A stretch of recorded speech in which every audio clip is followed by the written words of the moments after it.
Mhm.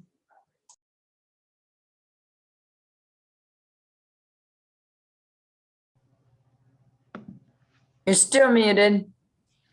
Robert, you're on mute. Now, how about now? Can hear you. Oh, are we back? We're back. You're back. Okay, thank you, everyone. With that, I'll open the meeting to public comment for items not on the agenda. Anyone wishing to speak for items not on the agenda? Patty, are you doing that, or Barbara? I got it today, Mr. Enns. Thank you. At this moment, if a member of the public wishes to make a comment, you may select the raise hand button found at the bottom of your screen, or if you are on the phone, you may press *9. This is for items not on the agenda. I do have one. Give me 1 second, Miss Greening. Mr. Greening, sorry. Hello, can you hear me? Yes, we can. Thank you. I am Eric Greening, and I just wanted to alert the board and staff. Next Tuesday, the County Board of Supervisors at 9 a.m. has consent item 3, request to approve a sole source contract with MSW Consultants in an amount not to exceed $32,050 to perform a cost-benefit analysis of the county's participation in the SLO IWMA and provide staff direction to confirm the scope and schedule for considering withdrawal. And I looked at the plan for the contract for the consultants, and it definitely looks at the pros and cons from the county's point of view. It has nothing that I could see to look at whether the agency as a whole would continue to be viable in the absence of the county. And it certainly had nothing whatsoever to look at the financial impacts on the cities were the county to pull out. In other words, if the IWMA staff were still responsible for all of the work it does, but had fewer taxpayers contributing, only the ones from the incorporated cities, I would assume that the city's burden would go up. We'd be losing a considerable economy of scale. So I'm mentioning these things so that everyone will look at agenda item 3 and express your interests, whether your preference would be to deter the county from undertaking such a study, or whether it would be to make sure that the study actually incorporates and protects the interests of other players than the county itself. So this is a particular warning to the board members representing incorporated cities, because you could be very much affected by an action by the county. Anyway, that is on their schedule, 9 a.m. next Tuesday, agenda item 3. Thank you. Thank you, Eric. Anyone else? I do. Am I unmuted? Yes, I am. I have Janine Rands. Janine, you should be able to unmute yourself. Hi, yeah, this is Janine from San Luis Obispo. Say on the weekend, I was out camping at Oceano Memorial Campground, and was disillusioned, disgusted, discouraged at the amount of trash being put in a 90-gallon blue bin, and right next to it was the gray dumpster, completely overfull and flowing. Monday morning it was emptied, and the blue bin, and I believe the gray bin was completely empty, but by Tuesday morning the blue bin was full of plastic bags and food waste and bottles. It was shocking to know that, here at our county parks, 35 years into IWMA's at work, we still don't have it right. And so I would like to see that the county invest in what we see all over Oregon and Colorado, like a 3-bin system. Here's glass, here's paper, here's tin, or, you know, tin cans. And so that people start to do it right. That's what I would like us to focus on. And then across the street was the state park. There again, there was no good recycling system for people, and people are just throwing, regardless of what it is, into your blue bin. And so obviously that whole bin is contaminated, might contaminate your whole load. Thanks a lot, and I look forward to some change at the county parks. All right, thank you, Janine. You're And welcome. Barbara, do we have anyone else? I have no one else for public comment. Okay, thank you for that. And we will go to staff report. Item number 5, Executive Director's Report. Brooks?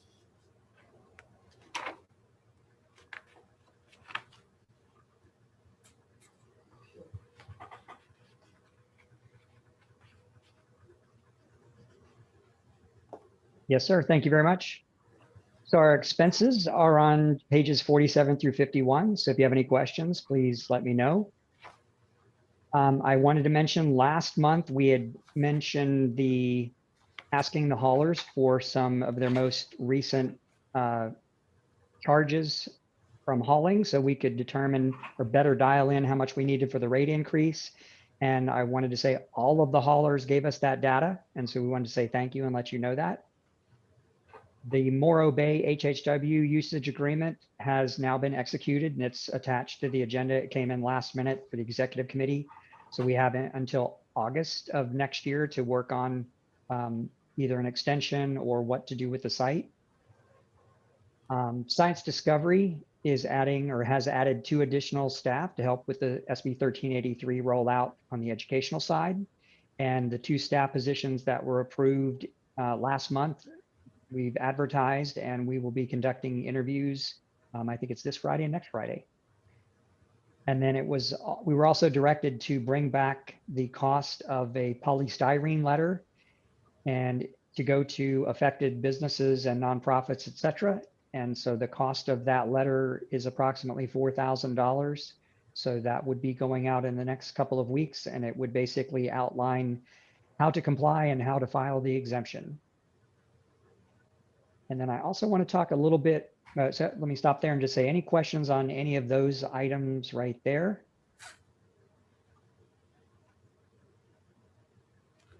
Anyone wishing to ask questions on those? Seeing no one, Brooks, go ahead. Okay, and then we also want to discuss the franchise term sheet. So remember, we have to align over 20 franchise agreements throughout the county with 1383. And I believe there were 26 pages of definitions in 1383. It's probably as long or longer than most of the franchise agreements themselves. And since the agreements are probably decades old, it's the need to be updated with this anyway. But also we're trying to make them consistent and so that the messaging throughout the jurisdictions is the same regarding all the programs that we manage, and 1383 implementation is the same for everybody. So when we send out information to help people comply and understand it, it's the same messaging through all the franchises because they're all the same. We also, like I mentioned before, are introducing best practices regarding franchises. And so those originally we sent it to the franchises, excuse me, the haulers or franchisees back in February. So they saw it first, then we sent it to the jurisdictions in March, and then we have a couple meetings with that. And so Rob will be on the call here in a minute to talk about 1383, but the idea here is now we will go and individually help the jurisdictions negotiate those franchises based on this term sheet. So everybody's talking the same terms. And then we were asked last month to bring back what our educational efforts are.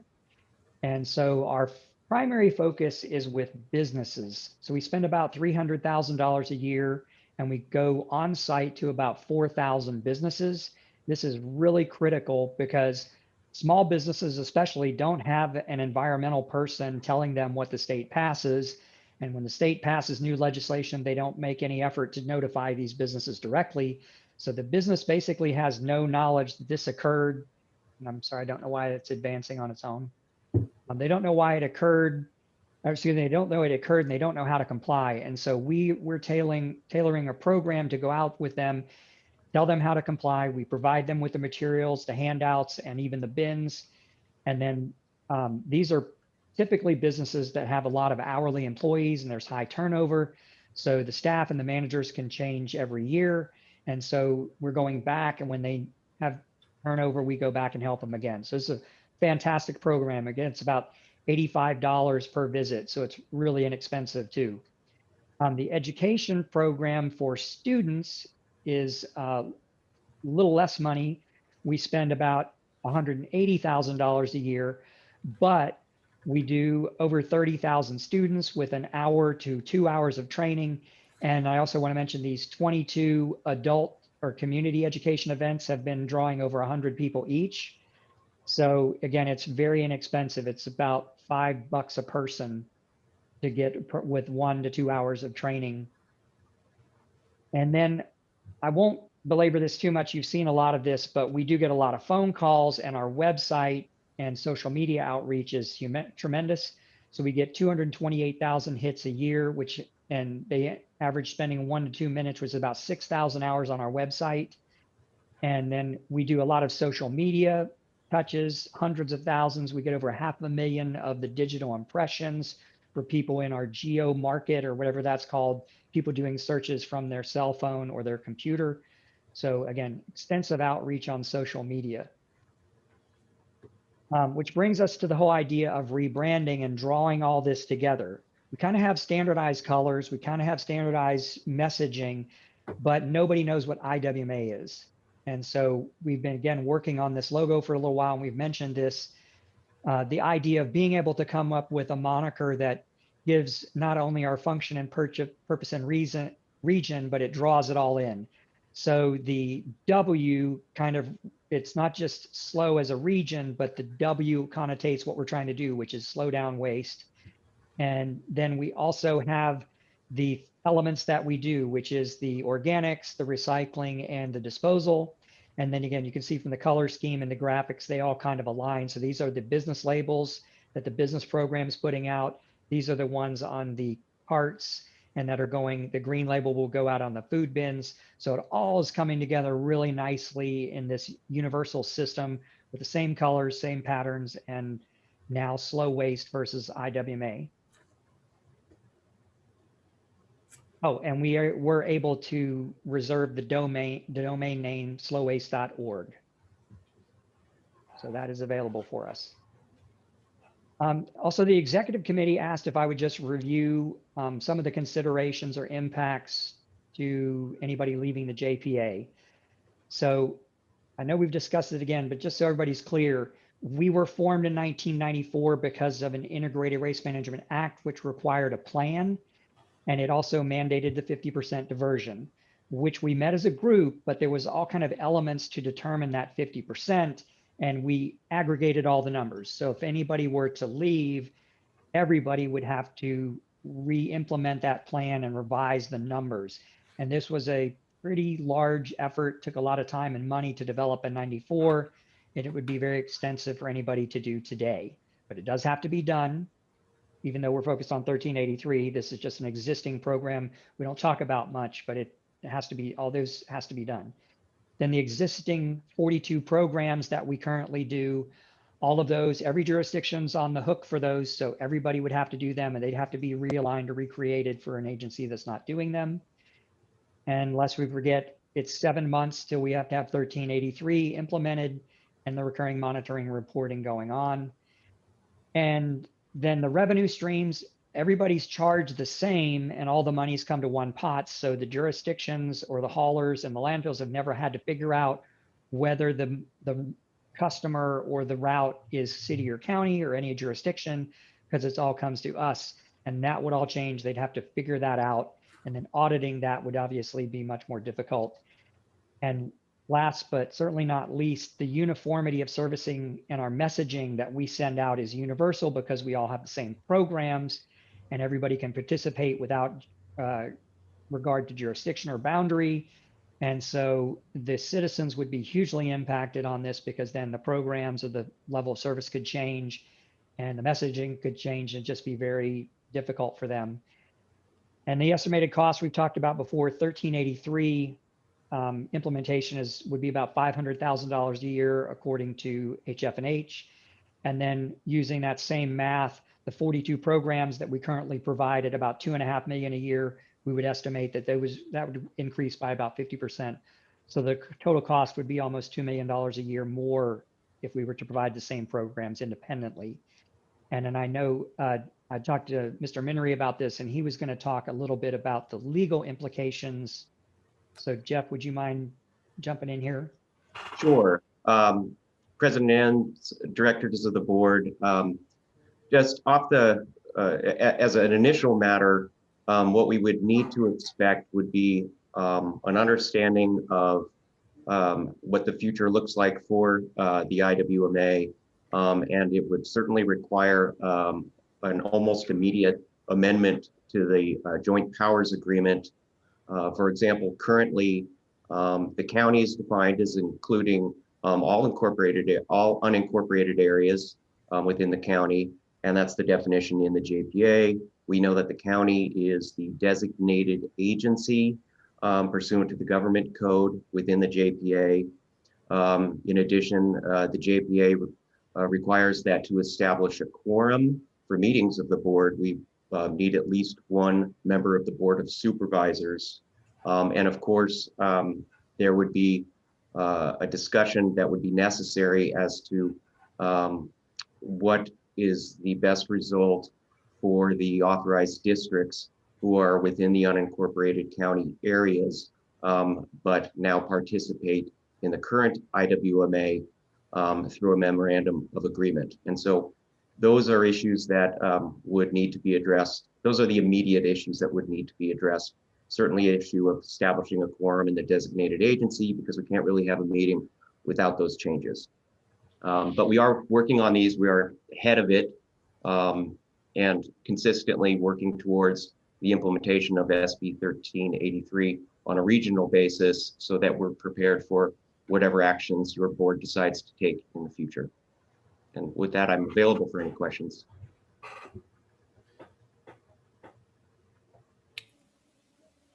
Robert, I have a couple of questions, if I may.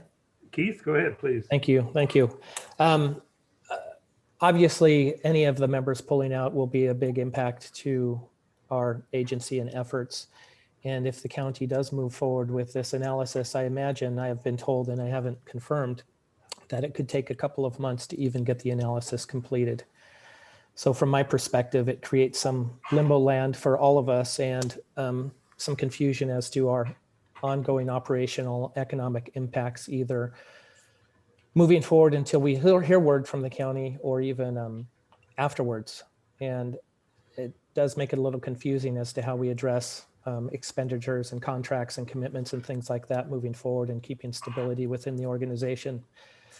And also the retention of staff is a little concerning to me, and future staff, given the limbo that we're in. So my question kind of relates to how can we encourage all of us to stay together moving forward? And I don't know if this is the exact time I should ask this question, but since you're here and I have that opportunity, it probably would require a bigger conversation. But I'm curious by any members of this board, if there's any desire as we move forward and look at the potential implications about memorializing in an amended JPA. I don't know how quickly that can be done, but can we say that we will concentrate on state mandated ordinances only from this point forward in order to put that into agreement, memorialize it, and add it as part of our common practice when we forward? And I do this as a means to try to draw some consensus and understanding that we all need to work together. And I think we are much better and more effective working together. So I guess that's my question to Jeff. Legally, what we would need to do, and is there any appetite by members of this board to try to come to some understanding so we can move together for longer We've been together 25 years. It'd be nice to stay together another 25 more. President Enns, Yes. may I interject? Yes. Thank you. Director Storton, thank you for the question. We have to be a little bit careful because this item is not on the agenda as a discussion item. So I believe what you're doing is trying to take temperature of the room, so to speak, as far as bringing an item like this back within the parameters you suggest. And certainly it would be appropriate to get a sense of where the board is on that. It would certainly have to come back as an agenda item. And I think there are a number of things to discuss. And I don't know if the appropriate time would be before the county has actually completed its analysis or not, but those are issues of process that belong with your executive director and you, the board. So as far as legally, it would just be a procedural matter of bringing this as a discussion item, either at the next meeting or a special meeting if preferred. Would that need to be made in the form of a motion? If there's concurrence, a direction to staff would be fine. I'll just leave it open for discussion then, for as far as we can go to get to that point if people are interested.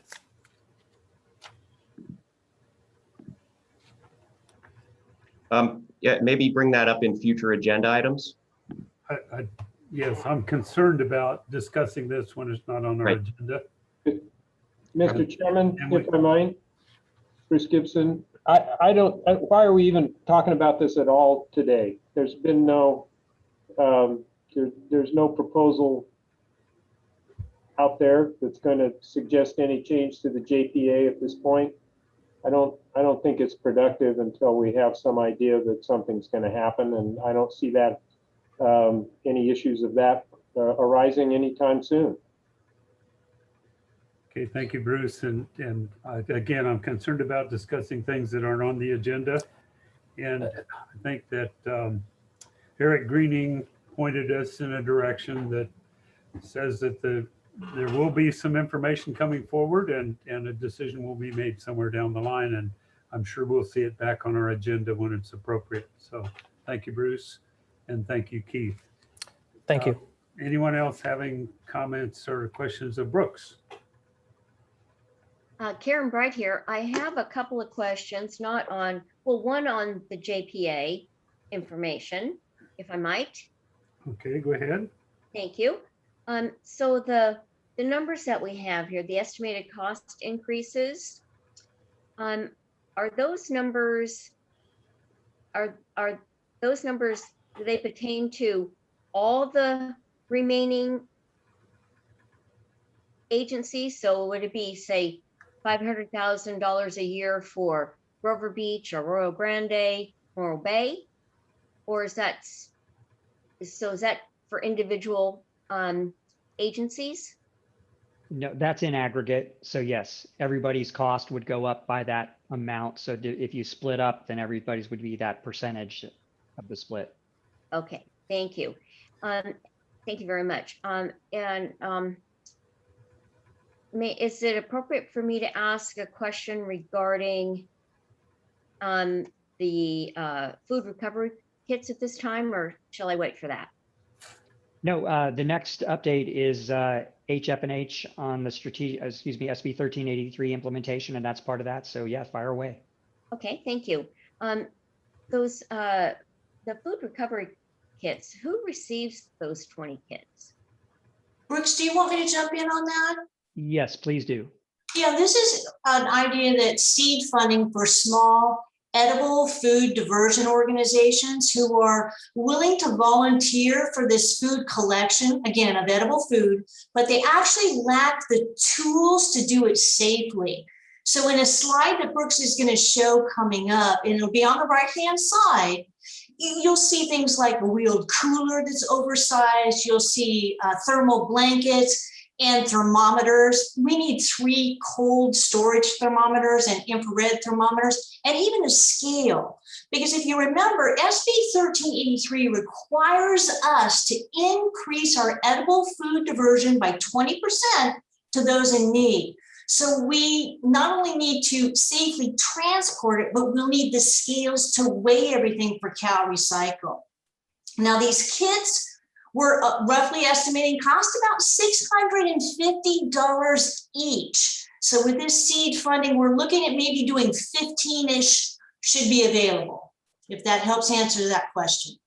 So who's going to be, is staff going to be doing this weighing and delivering and so on?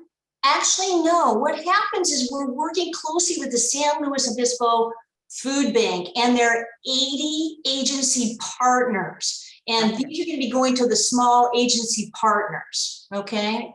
Okay, that makes sense to me. Thank you. I appreciate that clarification. You're welcome. And I have one other question, if I might, and that is regarding the budget. May I ask that at this time? Well, can you wait till we get to that and right after the update, and then let me go through it, and then if I don't cover it, Absolutely. then. Yes, thank you. Chair Enns, I have a couple of questions for Brooks. Jeff Heller. Jeff Heller, please go ahead. Thank you, sir. So Brooks, the business outreach program budgeted at $330,000 a year. Sir. Is that a new program or is that an extension of an existing program? Can you tell me a little about that? Yeah, no, that's status quo. We've always been doing that because the commercial recycling side has had some mandates going back several years. So no, that's been ongoing, and we would continue that. We would just add the 1383 element to it. Okay. And is that something you do every year, or do you wait for restaurants to reach out to you? How does that work? No, we've been doing it to all kinds of businesses. Just now the focus is going to shift to restaurants because of the edible food and the 1383. In the past, it's been just more generic recycling, which they have been mandated to do. And then it added, they had to do organics as far as their green waste, and now it's the food waste. So it's been ongoing for many years, I would say 8 or more. And now we're just adding the 1383 element to it. Okay. And then is the same thing true for the school outreach program at $180,000? In other words, Yes, is that your typical annual budget for that outreach? Yeah, just my understanding is that in the past, our revenue has kind of ebbed and flowed a little bit, especially with tonnage. And so if we had a leaner year, we probably cut back those programs a little bit. And then but this is about our normal. Okay. And then last, just a comment. I think the rebranding is great. It looks really good. I like that very much. So those are my questions. Thank you, Chair Enns. Yes, sir. Thank you. Good questions. Robert, John Hammond, question for Brooks. John Hammond, please go ahead. Brooks, on the estimated cost increases, who came upon these numbers? How did we figure these numbers? Well, the 1383 costs were done by HF&H, and they did it line item by each program. And so I just used the basic concept of a 50% increase based on our current programs. I didn't drill down into great detail on this. I hadn't been asked to do it. I'm just kind of giving a ballpark. Okay, so it really isn't super accurate, but it's kind of a generalized value. Yeah, trying to plan for each agency. Correct. If you're going to run the programs the way they currently are and provide 52 weeks a year of HHW service and reach out to thousands of school children, keep the programs where they are, this is just a rough estimate. Okay, thank you, Brooks. Okay, thank you, John. Anyone else? Okay, Brooks, back to you. Okay, thank you. Rob is on the call, and he's going to give us an update on the strategic plan, SB 1383. And also we were asked to cover the timeline, so I've got a couple slides on that. So take it away, Rob. Yeah, great to be with you again, board. We've been hard at work since the beginning of the year on this. We meet weekly with the IWMA team, at least for a half an hour a week, sometimes more than that in multiple meetings as we've got product to move forward. We're meeting monthly with the TAC group. We're meeting monthly with the Holler group. And we've actually had a couple of special meetings with each of them to get all of the appropriate parties in the room to have some of these discussions. As Brooks shared earlier, we've been very focused on the franchise agreement amendments. Those are on the critical path. We've shared a couple of drafts now of a term sheet, fully fleshed out language, and now we're preparing individual member agency agreements.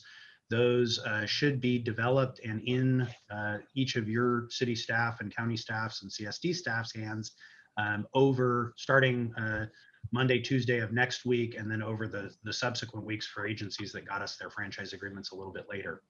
So we intend to have all of those delivered by around the first week of June and in folks' hands. And then again, we'll be supporting the negotiation between each of the individual member agencies and their service provider. Once we're done with that, the next item on the critical path is to start working on the policy documents, the ordinances. And one of the first formative decisions to be made around the ordinances are what ordinance sits with IWMA as an umbrella ordinance and which policies get brought into individual municipal codes, and sort of where that handshake is between the regional group and the individual members. So we'll be working with member agency staff and member agency legal counsel around that. We'll be sharing drafts of the documents, obviously with the haulers, as they're a key stakeholder to this as we develop them. And those are intended to be brought forward to city councils and boards later in the year. One of the things that we're cautious about with the policies is that we are getting evolving interpretations from Cal Recycle around a number of really key issues that will go into these policies. Things like the extent of self-haul that is allowed and which type of self-haul is allowed and what programs can be covered by that. And so as their interpretation is evolving, we're tracking that and we're making sure that the right versions get into your agreements, get into your policies.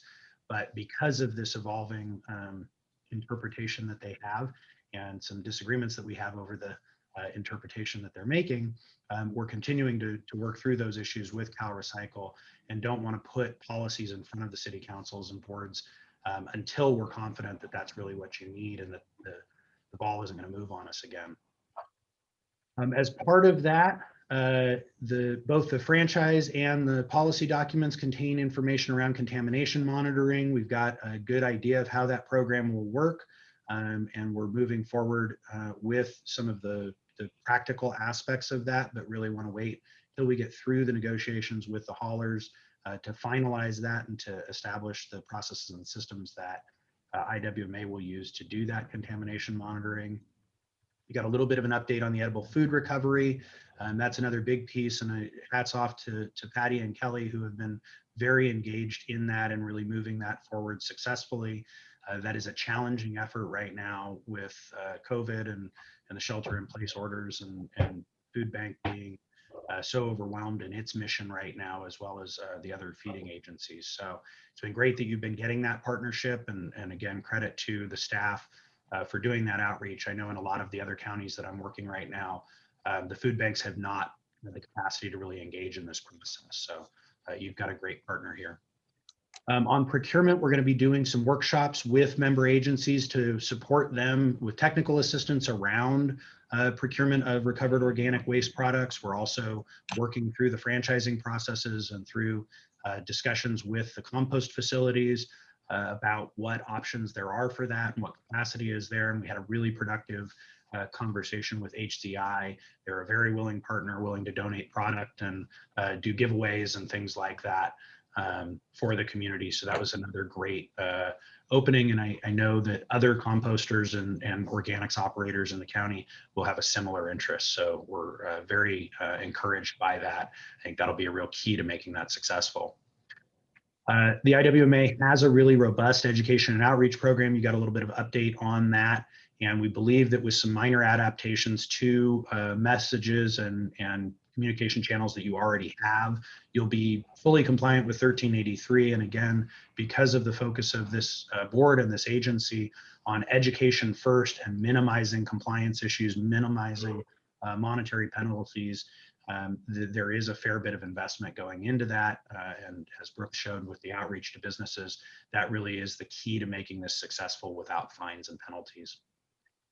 On the record keeping and reporting, staff has been working closely with Recyclist to get that fleshed out. I've got some calls coming up with Recyclist to urge them to move forward with some of the expanded functionality for SB 1383 so that you guys can get a little bit ahead of some of those things and make sure that you fully understand the data gathering needs and we can start pulling all of the different data partners together on this. Again, the haulers have been responsive, several of them, to our requests for this data. We've had a little bit of a mixed bag over the past few months, but the response rate is getting better, and we're very hopeful about this new regime. Monitoring and enforcement is going to be a priority when we get into the policy process. And so we have not dug too deep into that, except to the extent that it affects the franchise agreements. And then the infrastructure development really falls out of these other processes. We'll get a clearer sense after we're done with the negotiations of what the demand is and when that demand will come online and when additional capacity may need to come online for organics processing. That infrastructure development was a 5-year effort, where the rest of these things, as you can see from the schedule, really need to largely be completed this year, some trailing a little bit into next year. So we're very focused on those first items right now. So that's the update on where we are with implementation of SB 1383. Again, I know that this is the primary focus for Kelly, and Patty spent a huge amount of her time working this through, and I really have appreciated working with both of them. It's been a lot of great energy and enthusiasm towards getting this right. So you've got a great team there.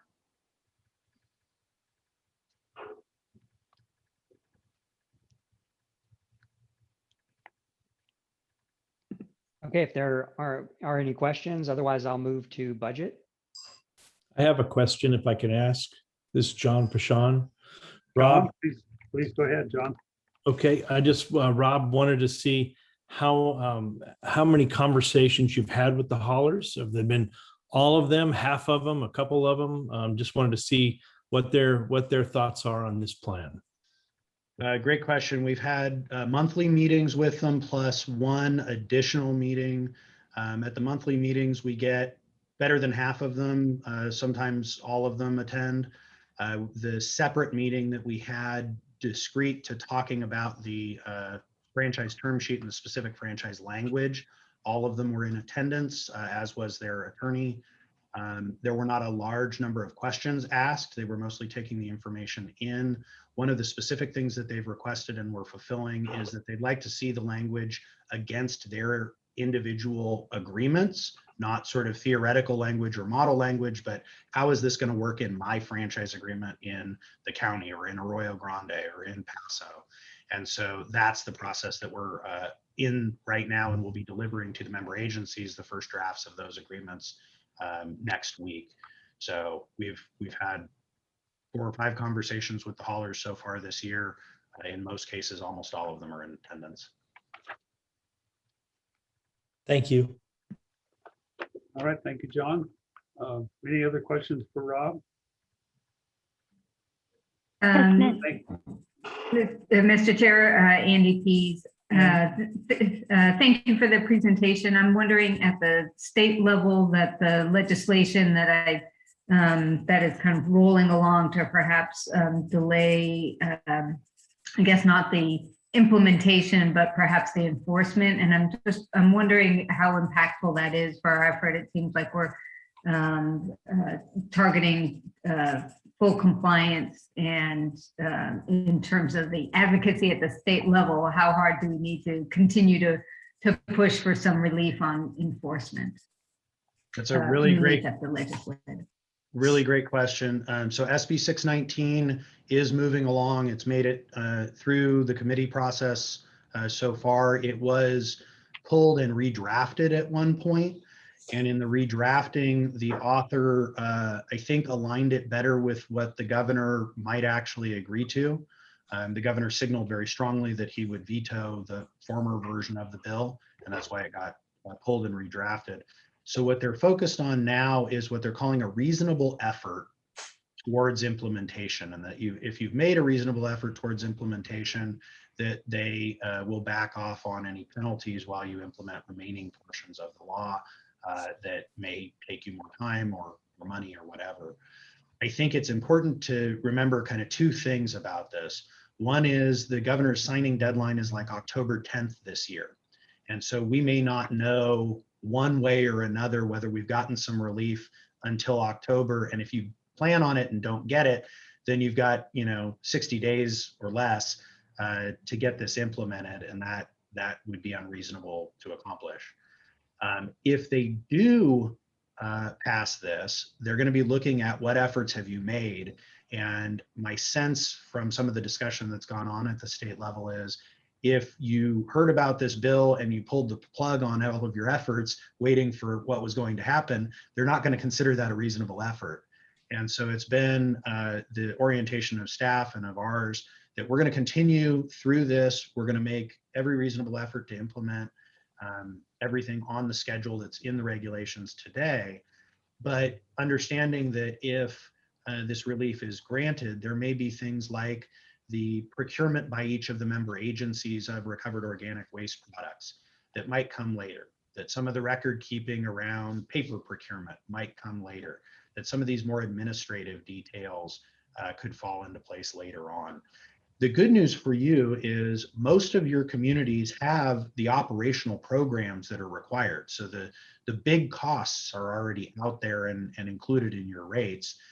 What we're dealing with now is really buttoning up a lot of the administrative and record keeping and sort of supportive systems to this. And so again, I think the state will be more forgiving if this is passed around those administrative sorts of things. I hope that's helpful. Super helpful. Thank you. It sounds like plan for the best, and hope we don't need it, but might be there if we do. Okay, great. Thank you.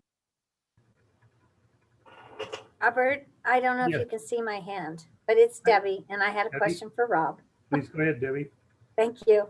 So Rob, in your little chart you just showed us, or the multiple charts, you talk about monitoring and enforcement that will, I thought you said, affect the franchise agreements. There we go. That.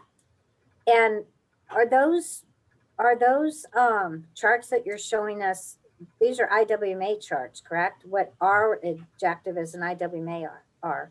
So SB 1383 is must have an enforcement. It must have enforcement coming down from the state as well. Which agency would be enforcing SB 1383? It's a great question. So the regulation sits with Cal Recycle, and they are the enforcement agent for it. It's actually an Air Board regulation that has been delegated to Cal Recycle. So both the Air Board and Cal Recycle theoretically have enforcement authority, but Cal Recycle has been delegated that authority. That line 1.8 on monitoring and enforcement, there's sort of two phases to it, and you see it in the longer term chart down on the bottom. Phase one is what we need to do in 2021 to set us up for 2022. That's really monitoring. There are no monetary penalties required or fines required until January of 2024, but you're still supposed to be monitoring as though you were doing enforcement, and in place of enforcement, you're supposed to be doing education. So we'll sort of set up a test system that will be monitoring and doing education rather than enforcement during those first 2 years. And then we'll be building the real enforcement system that will come with fines and penalties, setting that up to be effective January 1 of 2024, waiting really until the end of that timeline. And based on the direction we've received from the board in prior meetings, the intent is that enforcement, the component that actually has a fine attached to it or a penalty attached to it, would happen at the member agency level. That we could do the monitoring at the regional level and the education at the regional level, but when it escalates to an enforcement event, that would be at the discretion of each agency. So you're talking about, I just want to make sure I understood this. You're talking in those charts about the IWMA itself becoming or having some enforcement authority. And then you're, I think, talking about putting that enforcement authority, in other words, the IWMA monitoring enforcement will be folded into the franchise agreements that each one of the haulers or the landfills has with the different local agencies. Am I getting this right? It's a little bit complex, so sorry if I'm muddying the water. There's some different aspects of this. So as you said, there's Cal Recycle enforcing on each agency. So if each agency fails in any way under the law, theoretically in January of 2022, Cal Recycle can enforce against the agency. Separately, they want you to set up monitoring protocols for the next 2 years.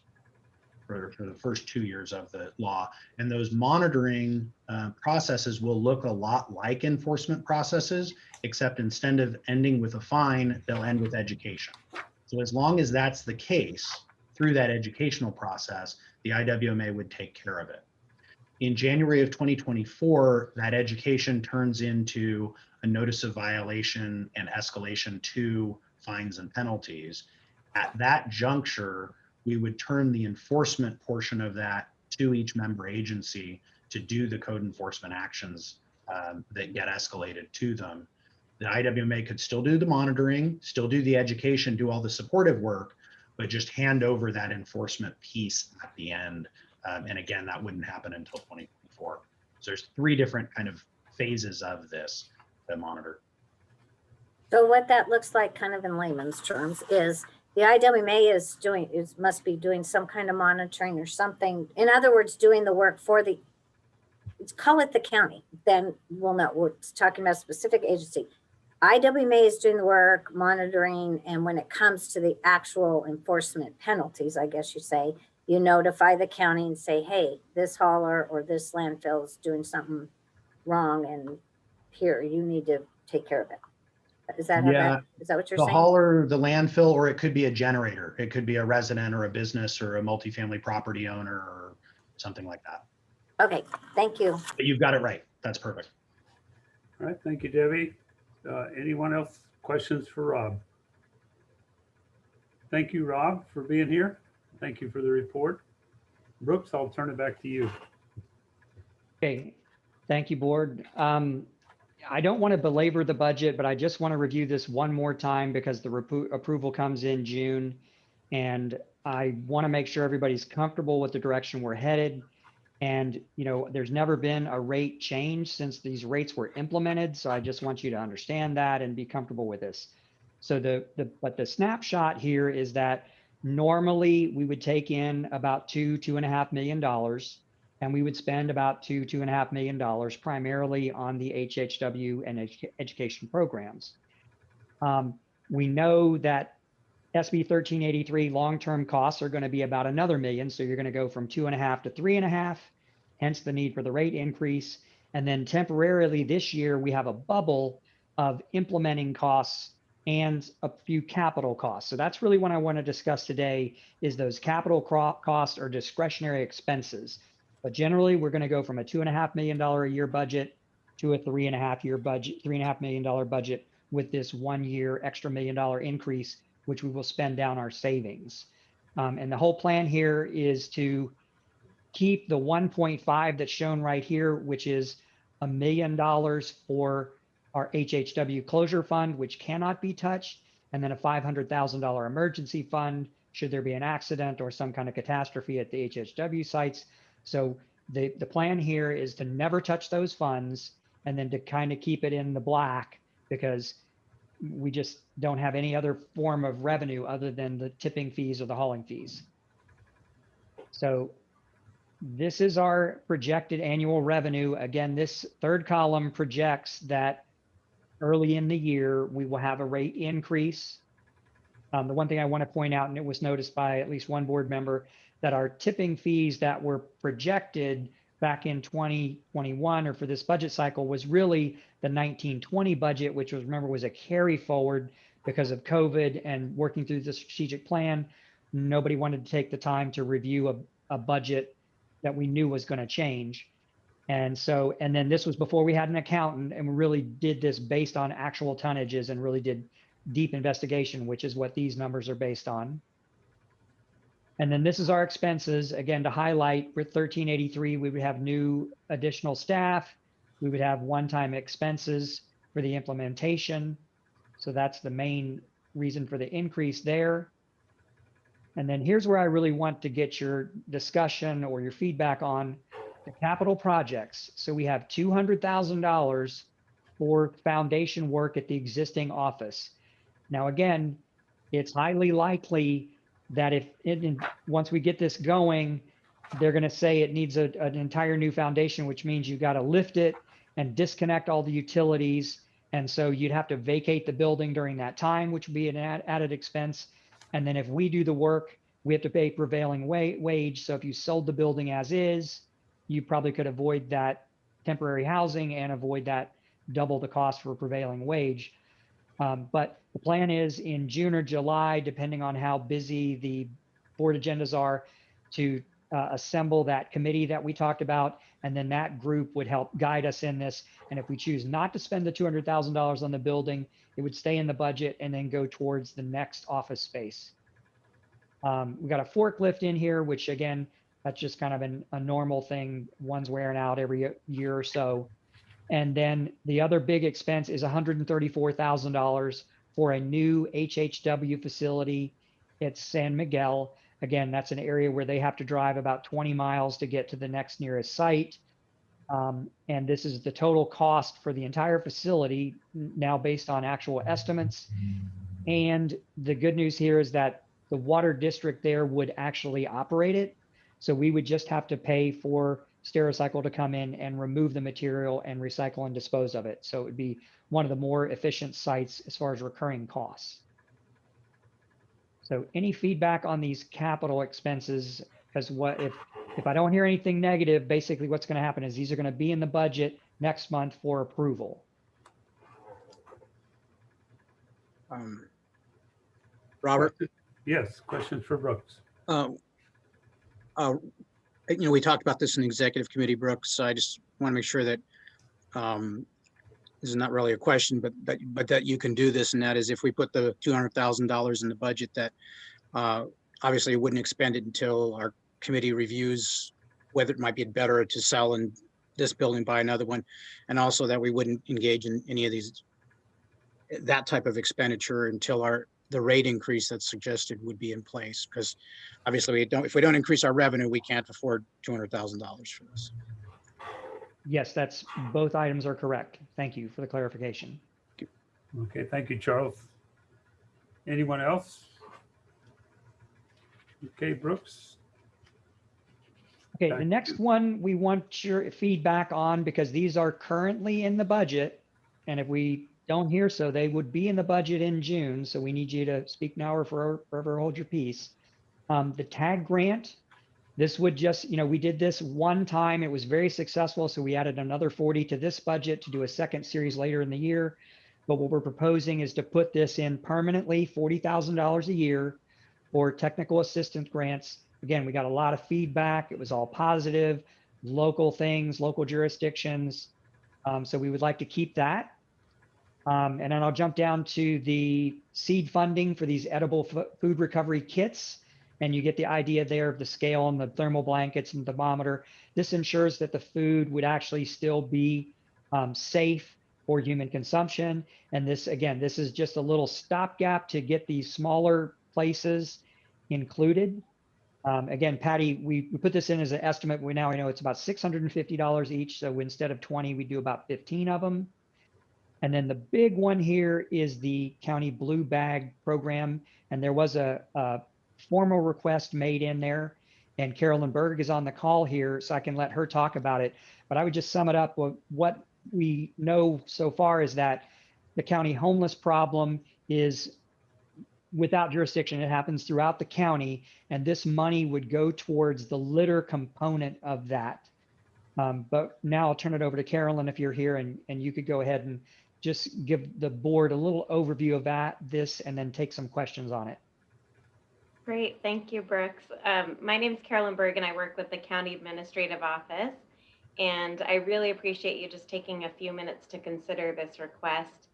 As you'll see in your packet, starting on page 44, I submitted a letter requesting your board's consideration of up to $150,000 for support for this new region-wide pilot program, as Brooks mentioned. And I thought it might just help to give a really quick snapshot of the overall problem. I think Brooks put it well. It's homelessness is a challenge that is without boundaries. It touches all of our individual jurisdictions throughout the area, and hits on a lot of impacts. And one of those is solid waste and hazardous waste that's, throughout communities, waterways, and basically in non-landfill locations. And that's where, you know, as I was looking for different partners that might come forward for this, a set of various regional initiatives, IWMA made sense as one that we wanted to reach out to. So of course, historically, as my letter notes, there's been a lot of dedicated resources and funding towards addressing and preventing homelessness, but I think all of our agencies and as residents, we can see that the problem continues to be a challenge. And so preventing and addressing homelessness is one of the key priorities of our county board of supervisors, as well as our state government, federal, a number of your cities, and local organizations throughout the area. And so I've been working with our county administrative officer, the local 7 city managers, Caltrans, the Council of Governments, and our Homeless Service Oversight Council to try to come up with a potential new approach for some activities we could pursue. And essentially the overall recommended focus is twofold. So we'd be first and foremost pursuing near-term action that addresses homelessness and the impacts of it. So that includes Blue Bag, among other initiatives. And then concurrently, we'll be doing rapid planning so that our region can start to have a more strategic focus on where our funding and resources go in the longer term so that we can make the greatest impact with limited resources. And essentially, collectively, what we're trying to strike is a balance of compassionate service to unhoused residents of our county, but also ensuring that we have order and public health and safety in communities. And that's where Blue Bag really comes in. And so last Tuesday, our county board of supervisors approved this multi-agency regional framework that's in your packets on page 48. And what I'm doing is reaching out to the various agencies to see who might be able to help fund certain portions of a very big umbrella of activities we're pursuing. So as I mentioned, the near-term actions really focuses on the Blue Bag program, which you're being asked to consider in your budget. And that's really, I see it as a practical, cost-effective way of engaging our existing homeless encampment residents in collecting and disposing of the solid waste, hazardous waste, and sharps that exist within their camps, and moving that waste out of those non-landfill areas and into the proper settings.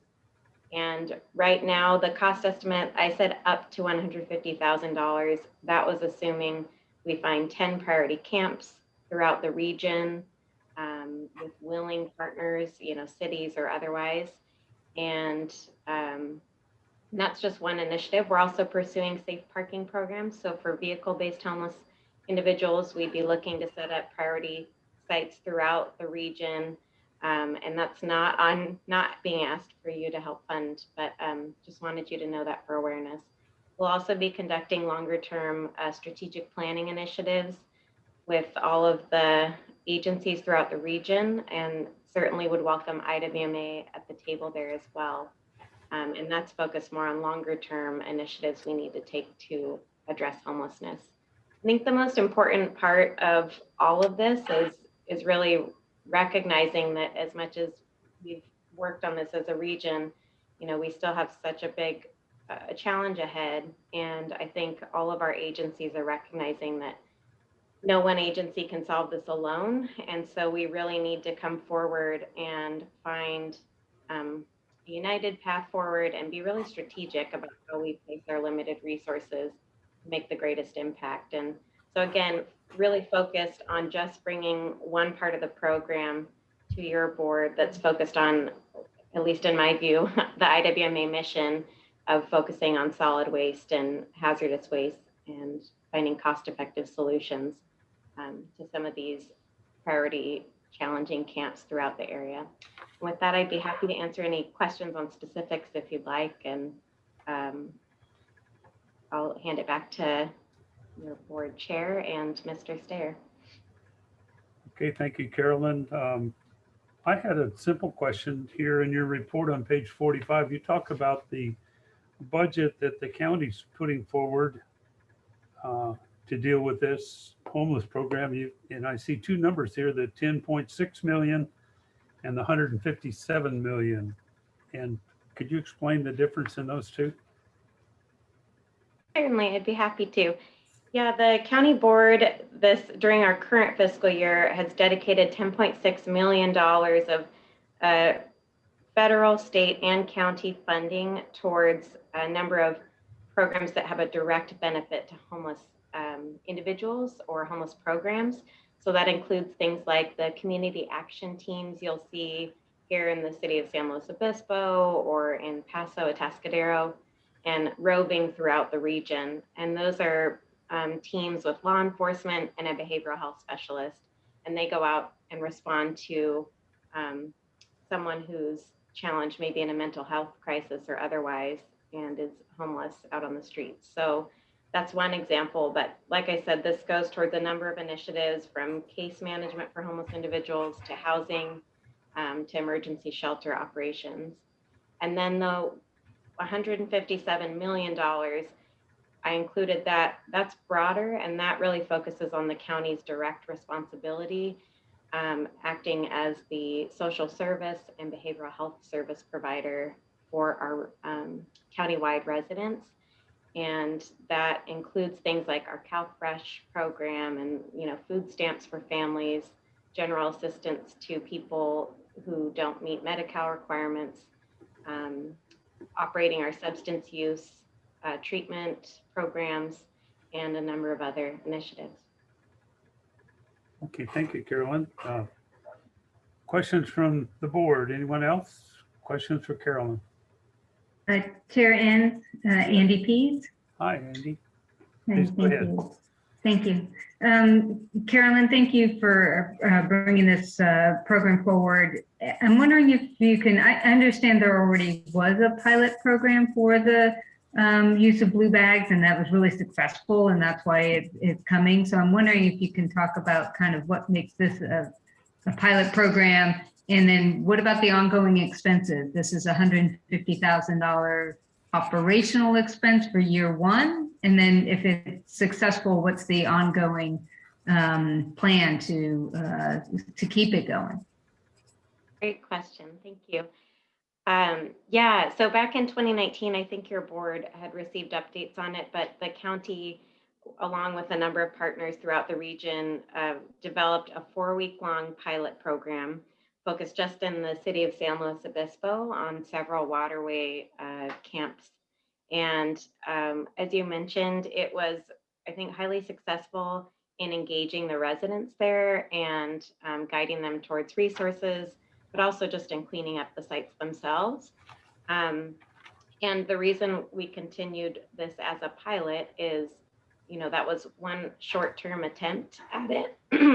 And so we're looking at this as an expanded pilot. So basically looking at not just a 4-week-long program, because my understanding is one of the challenges of that first initiative was it was 4 weeks long, and then those who lived in the camp were moved out of the camp. And so, not necessarily getting the street outreach and connection to resources we would have hoped for.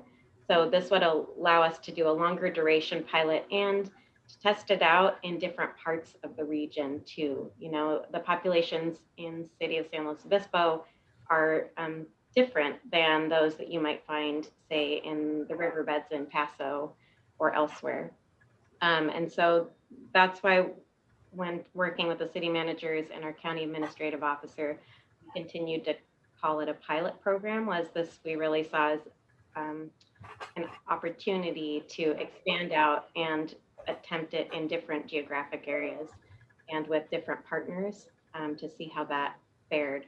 And then, as you mentioned, certainly if this were successful, it will take a longer duration of time to build the additional shelter space and affordable housing units that are needed as, I think, the longest term solution here. And so if this were successful and agencies wanted to maintain it, I think we could assume around $150,000 of vendor costs, but obviously that's scalable depending on how many camps we're trying to reach. I believe our region has over 100 encampments, and those kind of ebb and flow depending on where people are moving to. Does that answer your question? Right, so kind of more to come. If it's successful, we might be having the same conversation next year and just making the decision then. So, thank you. Yeah, yeah, and I would, I guess, add to it, as I mentioned, we're trying to do some near-term action to really help people and public spaces in the immediate future.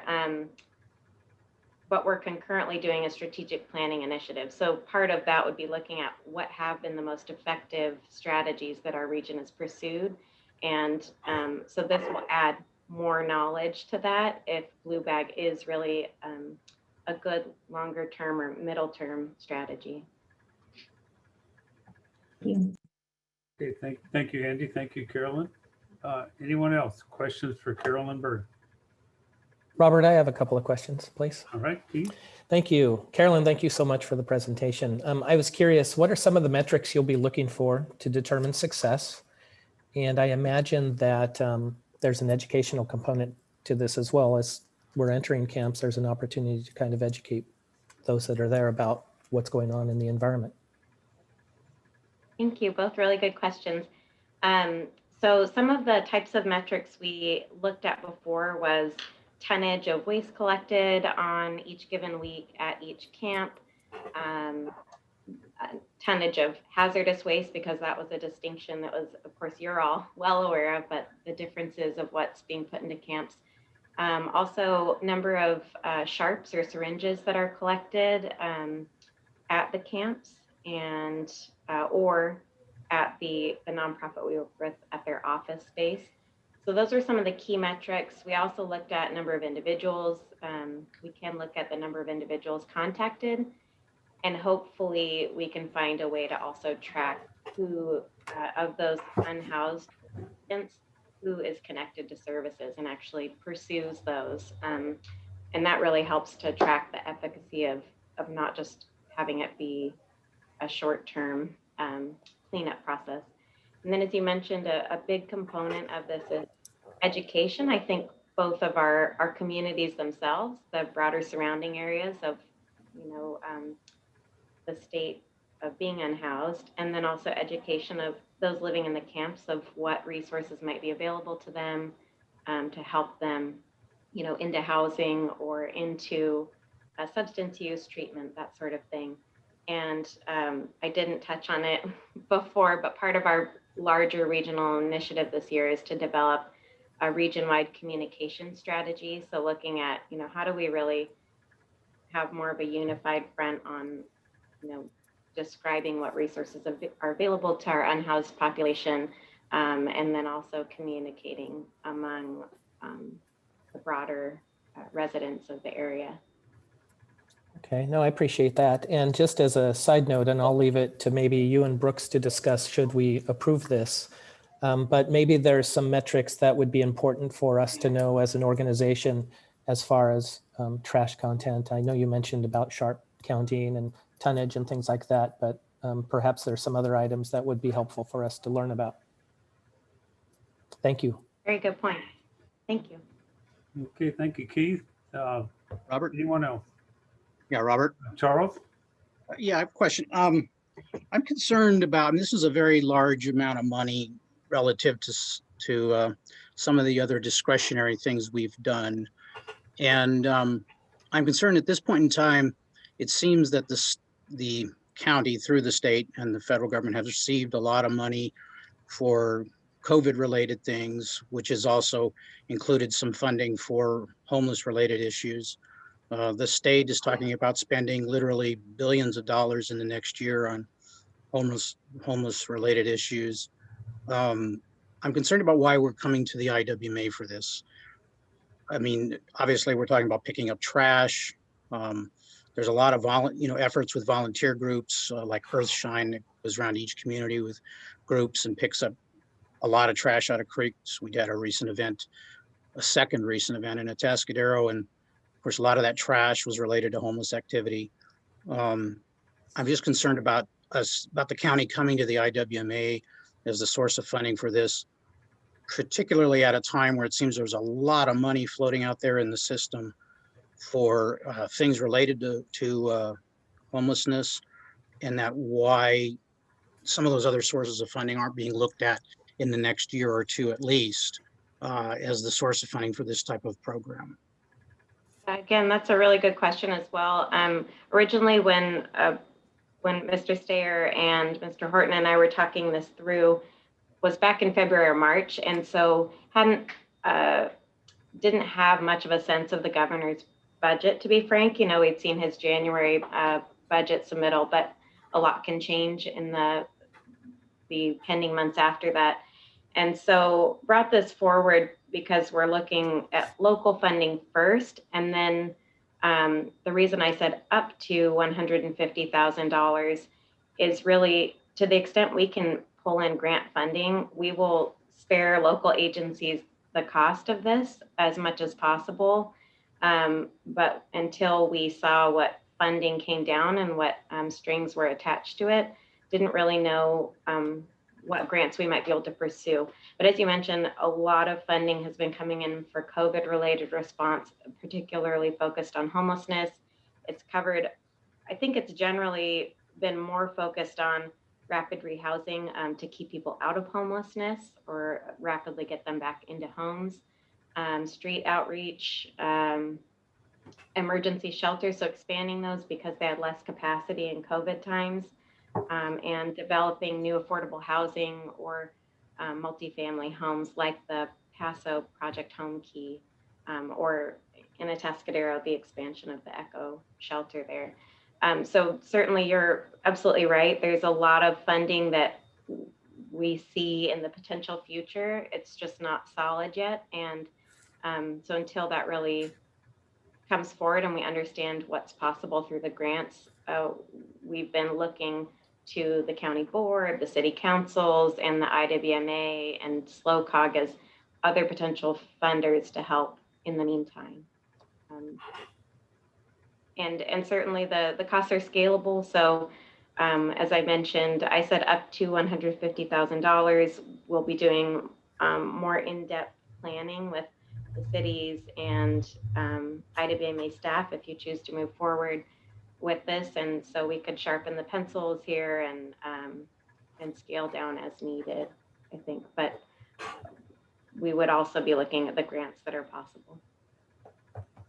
Thank you. Mr. Chairman, if it's Bruce. Yes, please go ahead. Thank you, Mr. Chairman. I mean, Charles' question is a fair one.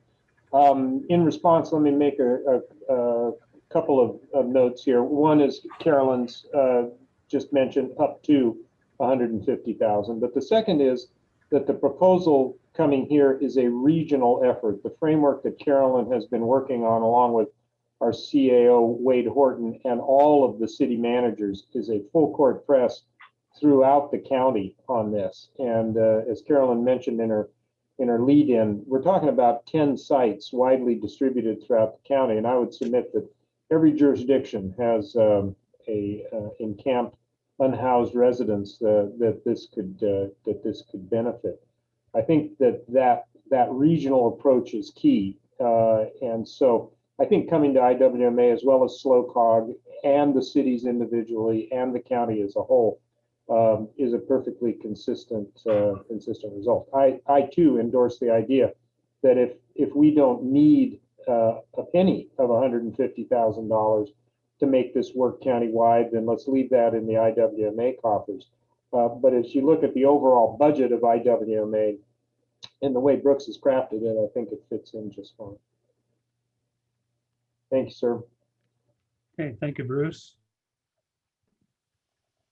Anyone else for questions of Carolyn?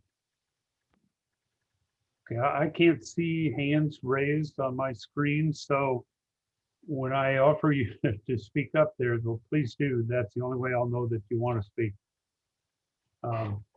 Any more questions of Carolyn? Seeing none, thank you, Carolyn. Appreciate your comments. And Brooks, I'll take this back to you. Thank you. Thanks, Carolyn. So then the question is regarding 1383 being the big cost out there. When do we need the rate increase? When do our reserves run out? So, and this is why I can tell you it's absolutely fantastic to have an accountant, which we've never had until recently. But the green line represents our monthly cash flow, and this is fairly consistent. The expenses are what's changing here. And again, they're exceeding our cash flow because of 1383. And again, these one-time costs this year. So even though we start out with this actual savings or surplus of 1.5 million, the expenses take their toll. And we hit January to February, we actually go below zero. And now we're spending that emergency fund, and then we're complete. And this is bad, but then we're totally bust when we get to May because we can't touch the $1 million. So again, Barbara worked the same numbers and put in a rate increase in September. And so if we approve this in June, hopefully July at the latest, and Mr. Minery is working on whether it has to go through the Prop 218 or Prop 26 issues. And then, so hopefully we'll have this to you in June. But if the rate effect were to be approved and take effect in September, we wouldn't actually see any funds until October. And so what happens to our rates is, again, our cash flow goes down fairly quickly, but then when we start to get the additional bump of revenue, it levels out. And once we get to February, March, we're pretty much hovering around that $500,000 savings amount. And so we stop hemorrhaging cash and we balanced out and are funding everything. So what does the rate increase entail? And we've discussed this a little bit, but again, I just want to make sure you're clear what's happening here. The residential and commercial hauling costs, so every garbage can that's picked up in the county is currently paying 2%, and we propose to make that go to 4%. The one caveat here is that residents who are paying less than $50 a month are paying a flat fee of 30 cents. And so we propose to eliminate that. And so what does that look like? We go from about $900,000 a year to pretty much double. And how that works out in your monthly fee. If the average cost of service is $40, and this is rough, some people are paying 20 something. Most people are probably paying closer to 40. So that's $500 a year you're paying in total cost. So 4% would be 1920 cents, or about $1.60 a month. So the person who's paying 30 cents a month, that's under the $50 a month, is now going to go probably closer to this $1.60 a month. So it's an increase. We don't think it's dramatic, but it is an increase, and we want you to know that's what's happening. The landfill disposal fee, which has been $3 a ton since its inception, would go to $4 a ton. And the percentage system would be very difficult there because there's so many different rates. So what we're just going to recommend is it's a $4 a ton with an annual CPI index. And since that's pretty much in everybody's contract, it would just be a seamless, and it would be a fractional amount, but at least it would keep up with inflation. So again, the same math, it would go from about $800,000. We'd see about a $300,000 increase because we get about 300,000 tons a year. So the bottom line with all of this is, if you approve the rate increase and these funds that we've recommended as is, we would still maintain a $1.5 million emergency and HHW fund. And then we will bring back somewhere in June or July with a reserve policy. Right now, I would guesstimate that somewhere between 30 and 50% of our annual expenses. So any questions with all of that? Otherwise, what will happen is in June, we'll bring back the budget, and you'll have it page by page, just like it is right now. And then we'll also bring back the rate increase amount or the actual rate increase resolutions. Okay, questions from the board? Robert, I have a question. Can you see me? I don't know if you can see me. Sounds like Debbie. Yes. There you it's are. Debbie. Yes, thank you. So Brooks, I'm just wondering about, was there some kind of fiscal study done to come to those numbers that we're asking on the fee increase to the customers out there, or was that just was it just a projection type of a work that we did to come up with those numbers? We've modeled it about 3 different ways. We use the R3 audit, which was but it was from 2016, 17, 18. So it wasn't the most current. Then we used the hauler data that the haulers just gave us based on this current last billing cycle. And then we also did a model using the 2019 census estimates. And so that's how we came up. And the idea here is to kind of, everybody is a part of SB 1383 and the programs that we're mandated to provide. And so this is a kind of way to shift that cost among everybody. And then there's certain people who obviously are getting the residential and commercial hauling. And so the bulk of the money is coming in from that 2% to 4%. But then there's a percentage of customers that are just using the disposal service at the landfill. And so they're a lesser portion of the pie, but we're, like I said, we're still recommending that we increase that from 3 to 4. So it's a slight increase there. So does that answer your question? Thank you. Yep. Sorry, my mute was back on. Thank you, Brooks. All right, thank you. Okay, any other questions of Brooks? Brooks, I thought you did an excellent job of presenting this, and I would encourage us to move forward with the rate increase. It may take some time depending on what Jeff Minery discovers in terms of the process we need to go through. May I ask a question? Karen Bright here. Karen Bright, please go ahead. Thank you. So, Brooks, did I understand you correctly to say that there had not been a rate increase to these fees? Yes, IWMA has not increased its fees, I believe, since they were conceived. The hauling fees may go up every year based on the CPI or whatever. Mhm. And then there was I understand it, everybody had a cost increase whenever we did, when the actual food waste diversion started a year ago. But those were unrelated to the actual 1383 costs that are applied to IWMA. I see. Okay. Thank you very much. I appreciate the clarification. Robert, John Hammond, question for Brooks. John Hammond, please go ahead. Yeah, thank you. I just got back online here a little while ago and I missed a lot of this budget, but Brooks, when our haulers ask for rate increases to their customers, that has to go through a 218 process, doesn't it? Yes, I believe that does. And Mr. Minery can chime in here as well to help. Yes, President Enns, if I might. Yes, please. Okay, so the statutory scheme regarding SB 1383 does grant authority. Your agency has authority to impose these additional increases, and that is through statute. We have the power to do so. Really, the question is how does that impact the franchises and the member agencies, and whether or not they need to go through a 218 process. And that's what I'm working on. I have been in touch with several city attorneys on this.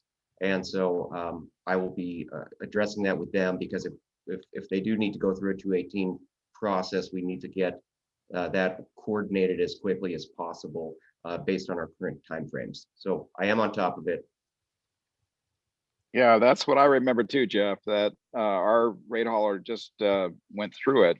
Took a long time to go through that process, months and months and months. And so it's not overnight, not within a week or so. So it's something, again, I want to make sure everybody understands what we're getting into when we increase fees, that it's going to be passed down to the end user, basically. But that also takes time through the hauler itself to do so. So, all right, thank you.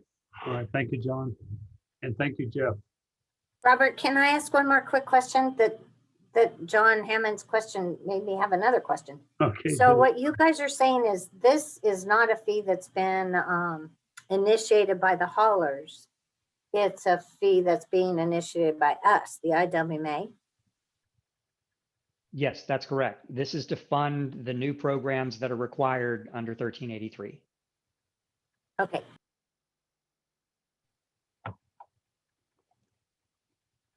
So I would say, in effect, it's an increase that's caused by the state rather than anyone else.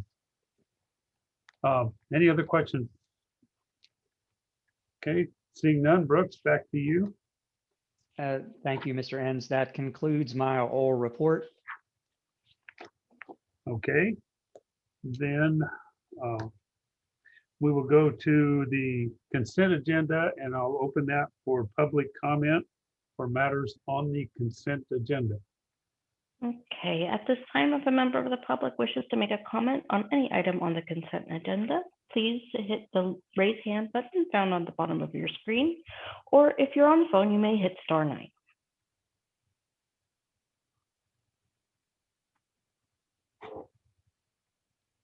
Okay, I do have one. Give me one moment. Where'd you go?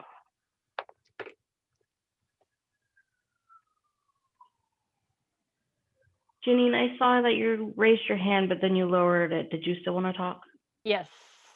Okay, give me 1 second.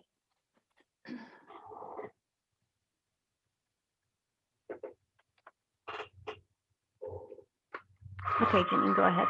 Okay.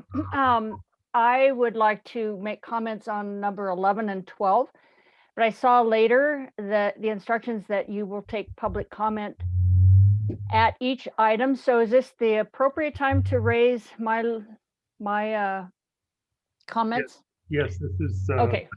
do both 11 and 12. All righty, great. I am making comments about the education efforts to 1383. Number 1 on the number 11 on the movie theater PSAs. With COVID keeping most people out of the theaters, and I noted only 2 theaters are going to be addressed.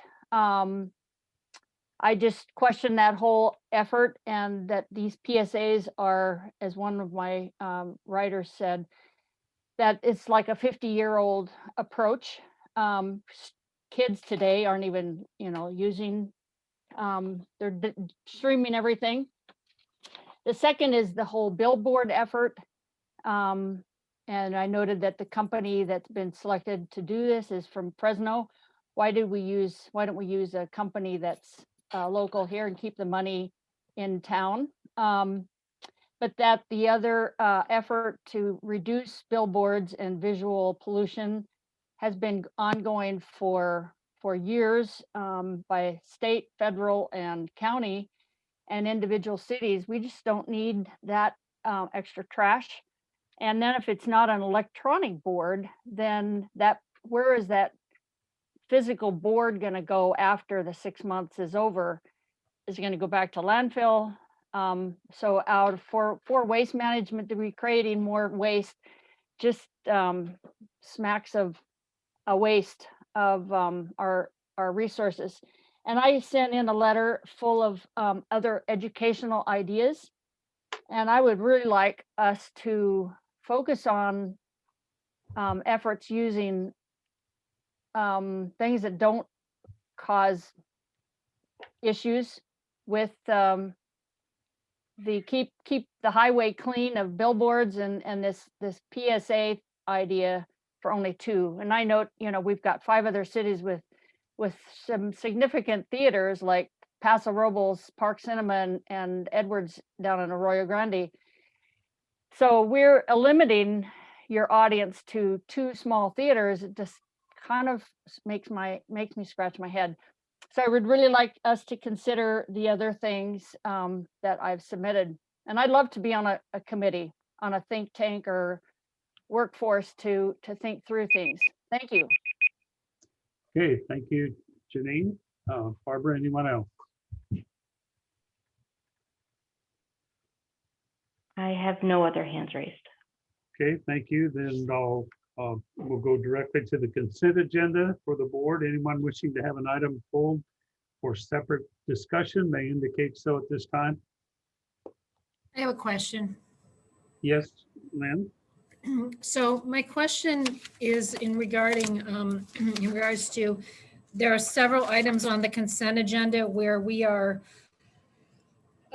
okaying contracts, and they vary in amounts. Some are negligible, but we're committing ourselves on some contracts and long-term agreements or service agreements, et cetera. And as we've previously mentioned in this meeting, we have this issue coming before our board of supervisors. So I'm concerned that we're committing to something for future when we haven't even discussed this and had the study back at our board of supervisors. So I guess I would ask Jeff, what's the implication of agreeing to these on the consent agenda if the situation changes? I'd like to know one way or another, if do we just abstain from voting on certain issues rather than committing ourselves and put them back on the agenda after the board of supervisor meeting for the direction we're going in, or what? Okay, Jeff, I'm hoping you can respond to that. President Enns, Supervisor Compton, and the rest of the board. I believe these are budgeted expenses. Is that correct, Brooks? Yes, sir. Yes. So, and the money that goes into the IWMA that the IWMA has to expend within its budget, if there was a withdrawal, the withdrawing agency doesn't get to pull back money that came from its jurisdiction. So yes, this would be a commitment to spend money that is already in the IWMA budget. So you are correct that it could have a longer term impact should the county withdraw prior to the expiration of these contracts. And wouldn't it also in fact affect some of the cities too if they chose to pull out too, or yes. So what's your suggestion then? Should we not vote on some of these, or what do we do? Well, I don't know that you need to not vote on them. The IWMA is still a functioning independent agency, and these are expenses that have been brought before your board for consideration. So how it impacts other agencies that may be looking at other options is something I guess that you could keep in mind, and maybe your suggestion would be to put some of these on hold or bring them back later. Certainly that's within the board's discretion.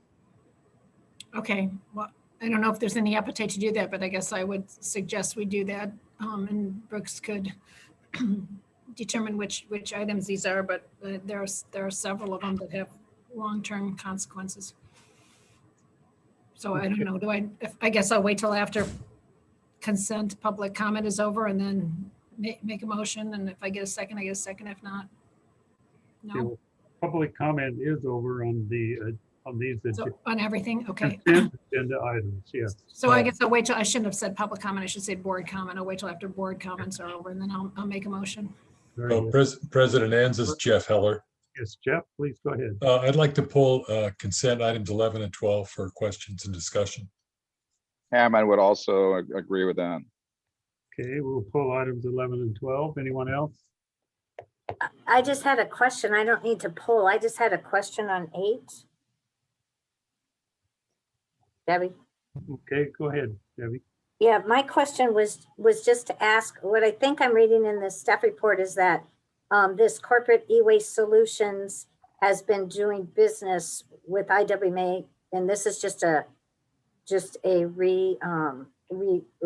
updating a contract. Brooks, did you want me to jump in on that?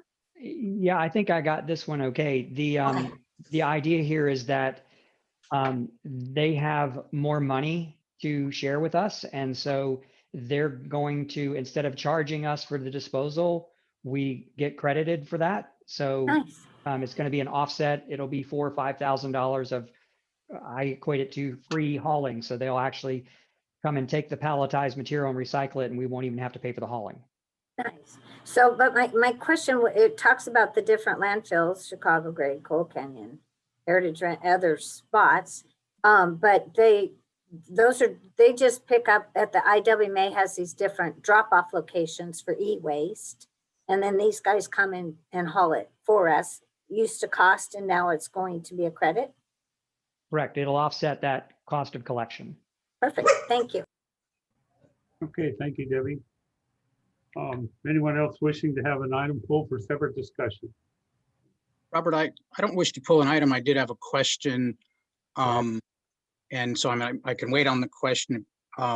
but it regards Supervisor Compton's concerns. I understand the conceptual concern, but in looking at specific items, I'm wondering from Brooks, I don't see any of them that are particularly long-term or large at this point. And my question would be, generally contracts, I was trying to look at one real quick, but generally, they have cancellation provisions, which sometimes cost you, sometimes doesn't. But I'm trying to alleviate Supervisor Compton's concern. I think in this case, they're either fairly small in nature. I agree.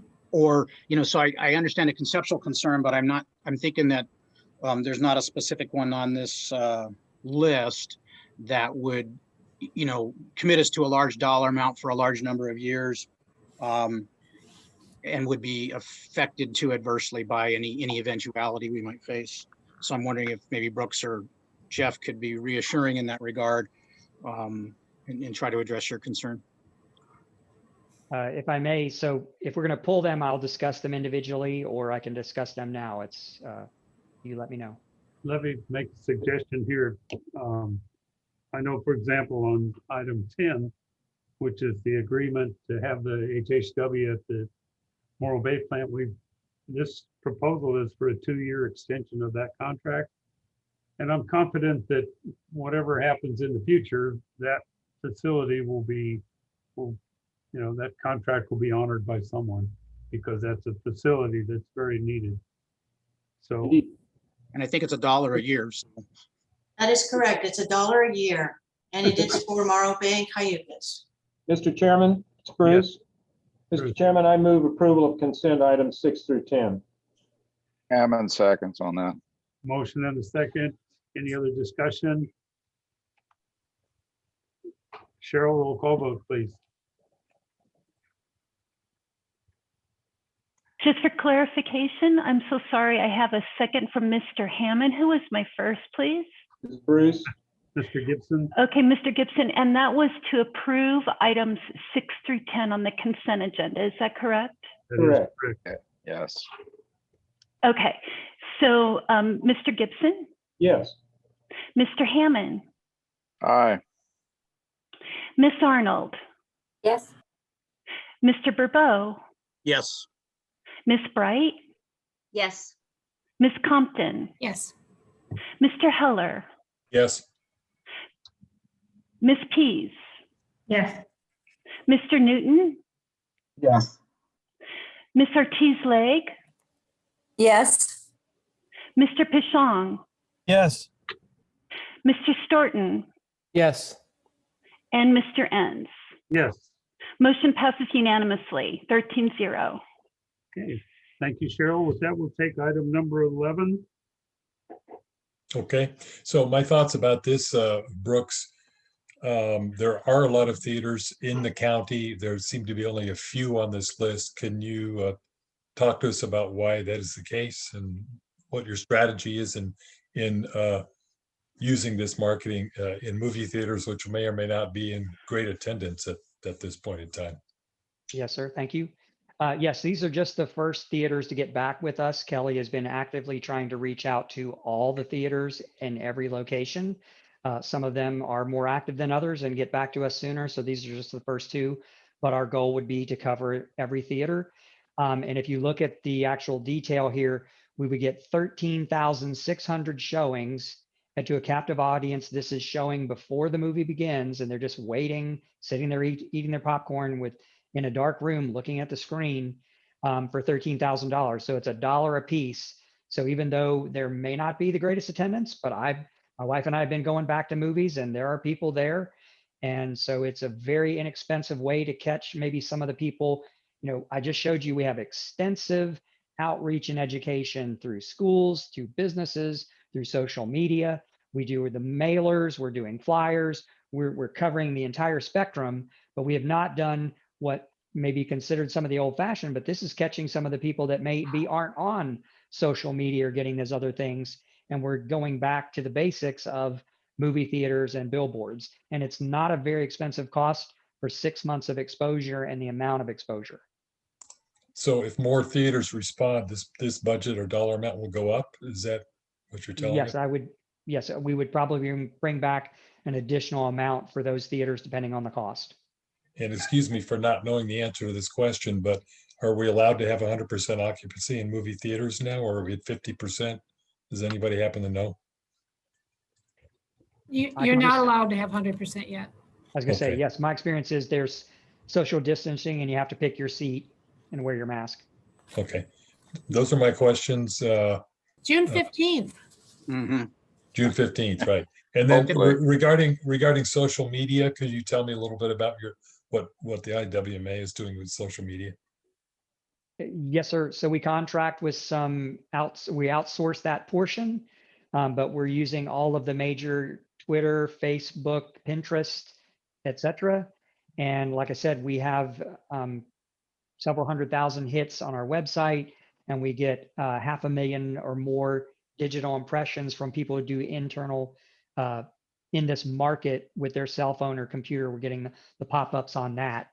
I can give you a full report if you'd like that at the next meeting. That might be good at the next meeting. President Nance, those are my questions and comments on number 11. All right, thank you. How about number 12? You asked. Robert, can we John. stay on this one for a second? John Hammond, Brooks, couple questions here. This is the cost to show it. Is there a cost to produce the message? I'll ask Patty or to Kelly to chime in on that. I think the video is already done. That is correct. The video is already done. We had it professionally done by Mike DeMilo's team. Great little video. And so that is all included. And what was the cost of that? Mike DeMilo did video production for free because he was doing it as part of a video production that was a long-standing series that he's doing through EcoSlow that has to do with the organics as well as the landfill videos.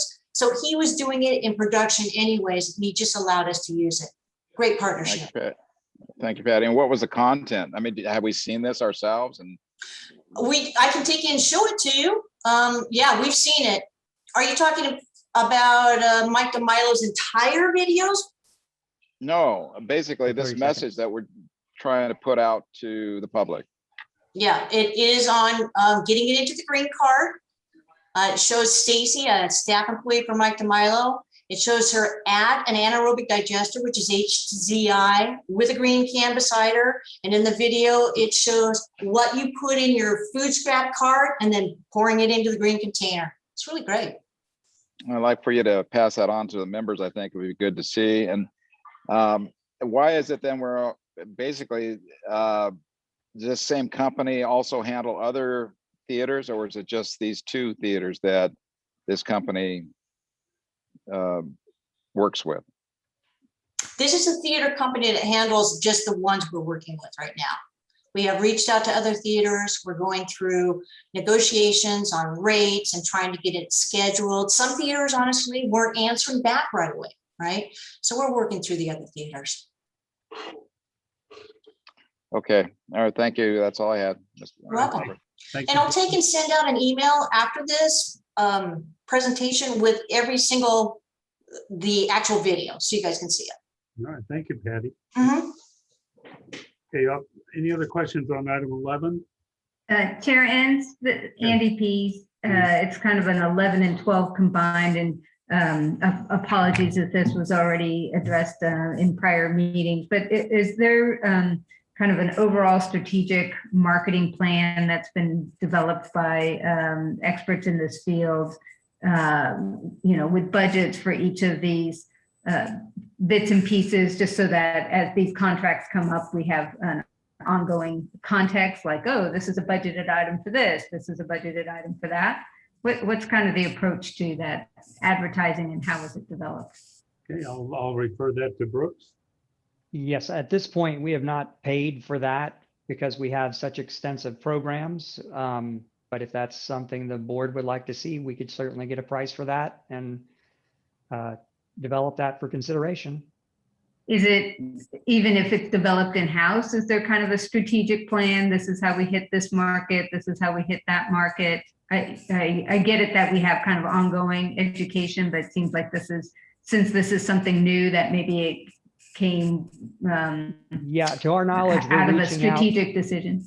Yes, I'm sorry. Yes, to our knowledge, we've been reaching out through all of what we would consider the cutting edge sources regarding social media. And then again, backing up from that to the traditional mailings. And we have done some other media. And now we're kind of reaching back to see if we can catch more of these people through these last two. So other than we have not really pursued television because of the cost. And I believe we've had some radio in the past, but what are our plans on that? Patty, can you talk about radio?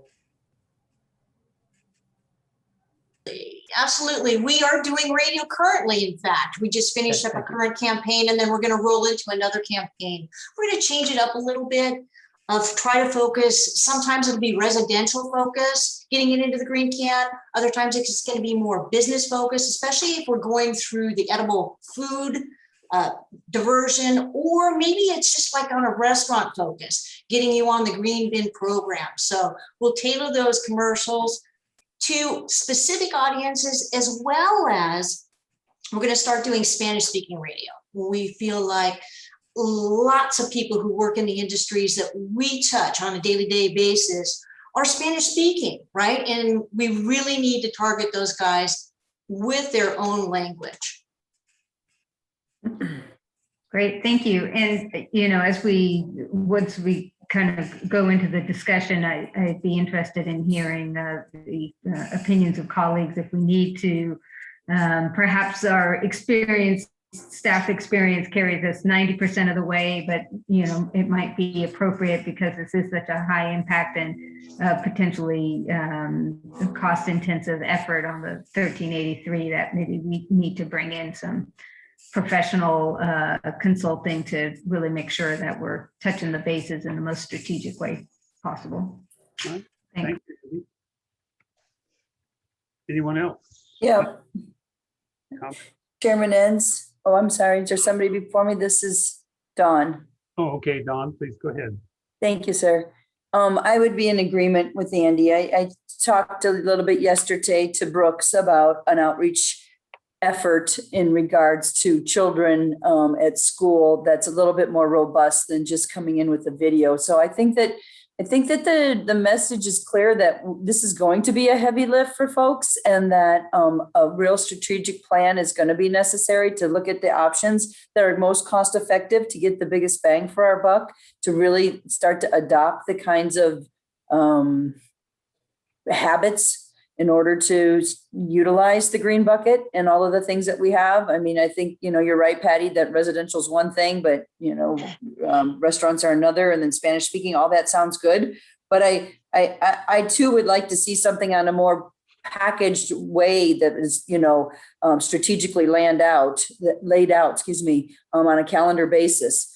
So we know what we could expect, and we can see it, we can promote it as individual members, et cetera. So that's my comments. Thank you. All right, thank you, Dawn. Anyone else on item 12? Robert, yes. Go ahead. Jeff?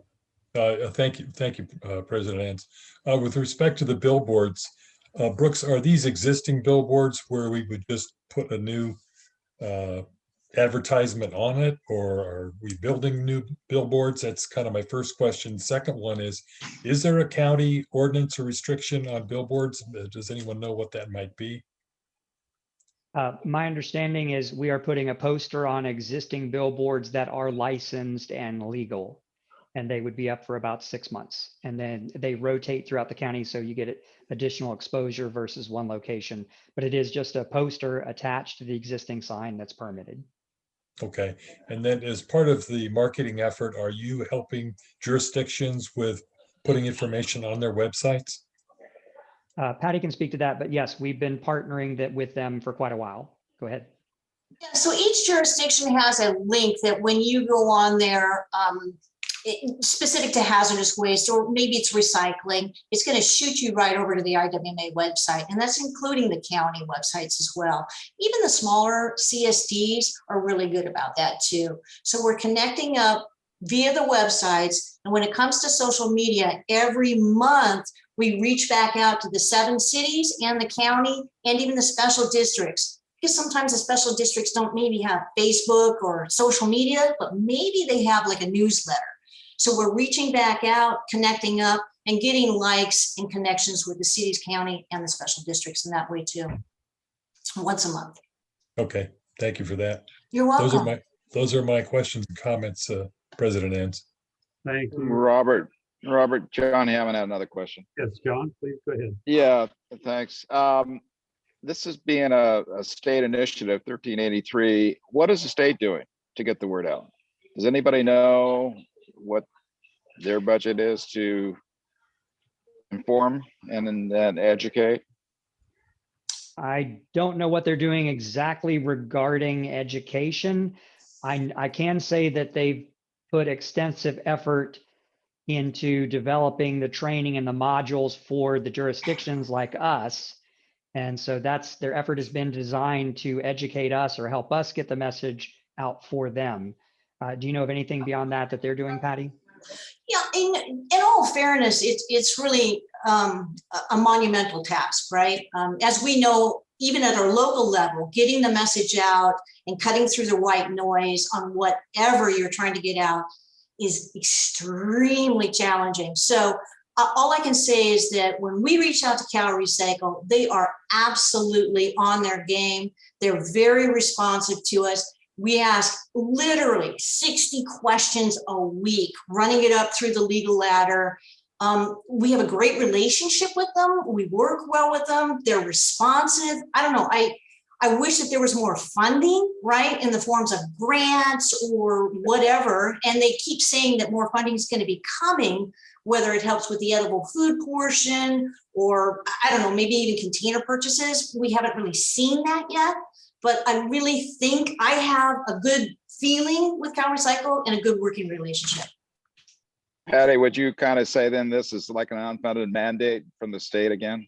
Yeah. Well, I always say that, right? It's the ban without a plan, right? And that's just me being snarky, but yeah, it is. But again, they are working hard and they're helping us along through this. They're really working hard with us too. All right. Thank you, Mr. Enns. All right. Thank you, John. And thank you for that response, Patty. So I guess we're looking for either further comment on 11 or 12 or a motion to approve 11 and 12. Robert, I had a question on number 12, please. This is Okay. Keith. Thank you. I was just curious, one of the callers had brought it up in regards to the billboards. I think since we are the IWMA and we are asking people to meet certain expectations, I was curious, is the material that's used on these billboards recyclable, reusable, or just a one-time use? It is going to be a one-time use, Keith. It's like when we send out a mailer, it's a one-time use. Sorry about that. I just wanted to ask the question. Yeah. Thanks. I have a question too about the billboards. What's the message on the billboard? I mean, you drive by and you're telling people what? I'm not exactly sure about this expenditure. It's like drive by and what do you see? It's going to be something around the effect of getting it into the green card. It's going to try to be a positive, thank you for getting it in the green bin. It's going to be, the graphics are being developed now. We'll take and show you guys the graphics in advance. It's going to have poppies. It's going to show the 7 sisters. It's going to be really slow centric. The whole county will be involved in this billboard. And again, the message is plain and simple. Get it out of the gray cart, get it into the green cart. Okay, thank you. Good question. President Enns? Yes. Jeff Heller again. Due to the fact we have so many questions and concerns about these 2 items, would it be appropriate for me to move that we pull these items completely and have IWMA come back with more detailed information at our next meeting? I'll accept the motion. We're shopping for a second. I'll second. Andy P. second to table these to date uncertain. Table, that was the word I was looking for. Thank you. You bet. Thanks. Okay, any discussion on the motion? Yes. Yeah, I'm sorry. Yes, Charles? Robert, this is Charles. Question to staff on that. these being contracts that are kind of more or less ready to sign, if the board had approved them today, are there any implications to the delay? I mean, I don't have a problem with the delay unless there's any implications relative to the contract, i.e. the advertising space not being available, et cetera. So are there any ramifications of delaying? There is that ramification. You're spot on that. The reason we are getting the steel is because we're the first one out of the gate and in the door. Another unintended consequence, no offense, is that, you know, the more we delay education, the more we're going to pay on the back end with enforcement. And again, the county and the cities need to do the enforcement. So the faster we get this train rolling forward and get people into this, the better off we're going to be.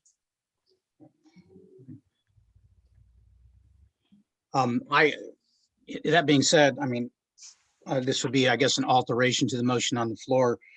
I would move approval of number 11 and vote on 12 separately, because I think there's more concerns because of the disposable nature of the billboard. Excuse me, President Ann, so we do have a motion and a second to accept 11 and 12. So we would go through roll call vote and then take 12 separately as a second motion. Okay, yes, that's correct. Well, there can still be discussion though before the vote, right? Yes, we can still discuss motion on 11 and 12. Mr. Chairman, if you might, this is Bruce. I mean, the motion maker is welcome to withdraw his motion if he wants and state a motion that he would like to put before this board. I'd like to call the question. Okay, thank you, Jeff. Roll call vote, please, Cheryl. Please Wait, clarify the motion for the. Thank you, Jeff. Sure. So the motion is that item 11 and 12 on the consent agenda be tabled, and that the IWMA come back at our next meeting with more information, responding to the questions that have been raised here. Okay, thank you, Jeff. Roll call vote, Cheryl. Mr. Heller, Yes. Ms. Pease, Yes. Ms. Arnold, Yes. Mr. Burbeau, Yes. Ms. Bright, Yes. Ms. Compton, Yes. Mr. Gibson, Yes. Mr. Hammond, Aye. Mr. Newton, Mr. Newton, you are muted. No. No. Correct. No. Ms. Ortiz-Legs, Yes. Mr. Pashong, No. Mr. Storton, No. and Mr. Entz. Yes. Motion carries 10-3. Okay, with that, did someone want to make an additional motion on item 12? Well, I would, what I think that what I'm looking for, let me just say to staff, and I don't know, I'm not ready to make a motion on this, but I think it's, I certainly appreciate staff's efforts to get ahead of this and to make sure that we are out of the gate first. And I don't want to delay that. But what I'm feeling like is that we're not really seeing, since this is such a big, heavy lift, as I said before, that we're not seeing a strategic approach to be able to really know that what we're spending our money on and what our choices are. I would really like to see us utilize some of our partners in the nonprofit world that could benefit in a way that I think would have a much bigger exposure and a bang. And I just, I'm not sure how to get there with this at this time. I know we talked about this to be towards the end of the year, but it seems like there's things that we could be doing, and I think we need to plan a little bit better. And that's just the statement I wanted to make. Okay, thank you, Don. Anyone else? John Pashon. John, please go ahead. Yep, I think we should move on this and approve it. I'm looking at it from a micromanagement standpoint. I don't think we as a board need to micromanage staff this way. This is their best decision. They came up with this idea, and I think we should move it forward. I think it's time to move it.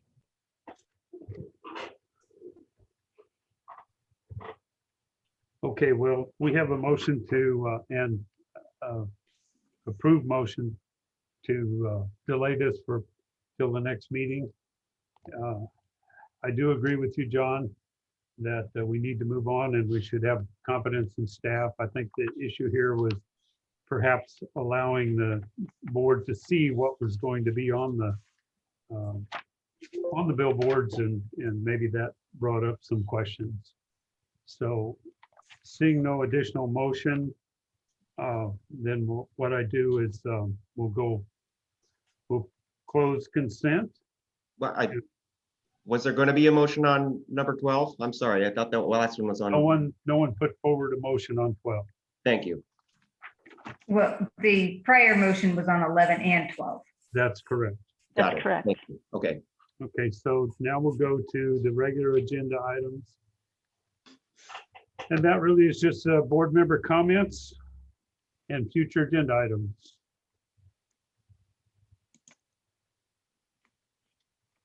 I have, I'm sorry, you- Robert, go ahead. I'd like to propose something for a future agenda. I brought it up probably at the inappropriate time earlier in the meeting.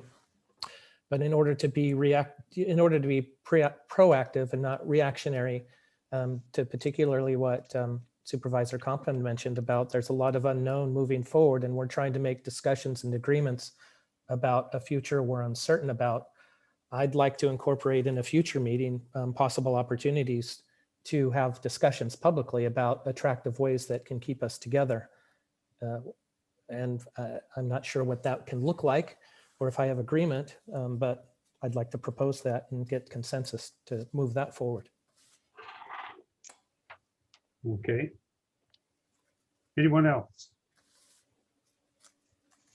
I would go along with Director Keith Storton on trying to avoid having to have more expenditures unnecessary. I mean, I think our responsibility is to the rate payers, and if we can avoid any, if there's a way to salvage things, that'd be really great. So that's where I'm at. Okay, thank you. Chair Ends, Hammond. Yes. John. Again, just I think just to put it out there, I'm directing the staff of Paso Robles to investigate, just like the county is right now, what it's going to take to do this on our own. Again, with what happened this last time around, where again, my colleagues that wanted to extend the hand over, member agencies that weren't complying with their thoughts and wishes, that just what didn't sit well, it won't ever sit well. Never going to be forgotten for that reason. But on the other hand, I don't want to have the opportunity really to say we're leaving because of that. I want to have the opportunity that say we could do this on our own. And that's why our staff is getting the answers. Been working with Brooks, staff's been working with him. This is important to understand really what we're getting into. IWMA has had a long history of helping agencies in our county, get through this. Now we're taking a huge step with regard to this unfunded liability that the state has put on us that we all have to take a bite on. And again, I think it's important that we, deal with this. On the other hand, again, it's just didn't sit well with what happened the other day. And, we're gonna figure it out. I think the county's working on it. I haven't talked with the county, but I know our staff is figuring out what it's going to take to do this on our own. So hopefully we can, come out the other end. But right now, that's the position of Paso Robles. Okay, thank you for that upgrade, John. Any other comments? Robert, this is Charles Borbeau. I don't, have any objection to us having discussions about this. I'm not sure. I don't want to, rehash the same stuff over and over again as we wait for the county, or let's say, Paso Robles to make a determination. So I'm with Keith Storton on it probably warrants some discussion, but I don't want to have it a thing where we just belabor the same issues over and over, that we stick to talking about practical ramifications so that people have some context about, what's required of agencies to do. and what the implications are if they're not doing it as part of this existing JPA, and what would happen to the remaining agencies. So I certainly don't object to having those kind of discussions. I just don't want to rehash the same old ground every time we have the discussion. So what I'm getting at is I'm not sure if it's premature to put it on the immediate next agenda or not. I mean, I have mixed feelings about it. Okay, thank you, Charles. I would just suggest that we keep this on the next agenda and simply get an update. I think Brooks can do that for us, and we'll know what the county's doing and what they're thinking, and we're just going to have to keep up with it as it moves forward. And any suggestions that we might have that might be helpful would certainly could go directly to Brooks. Any other comments? Just for the President Ann's Jeff Heller. Yes, Jeff. I think your comment about an update at future meetings is a good idea. I agree with Mr. Barbeau and others who don't want to get into a protracted discussion of things we've talked about a whole bunch already, but I think an update of what's going on, a short update would be appropriate. Thank you. Okay, thank you, Jeff. So just for the record, I'm going to open this to public comment. And Barbara, are you still here? Yes, I am. Okay, at this time, if a member of the public wishes to make a comment, you may hit the raise hand button found at the bottom of your screen. Or if you're on the phone, you may hit *9.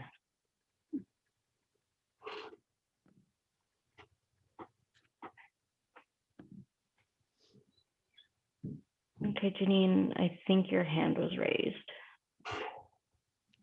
Give me 1 second.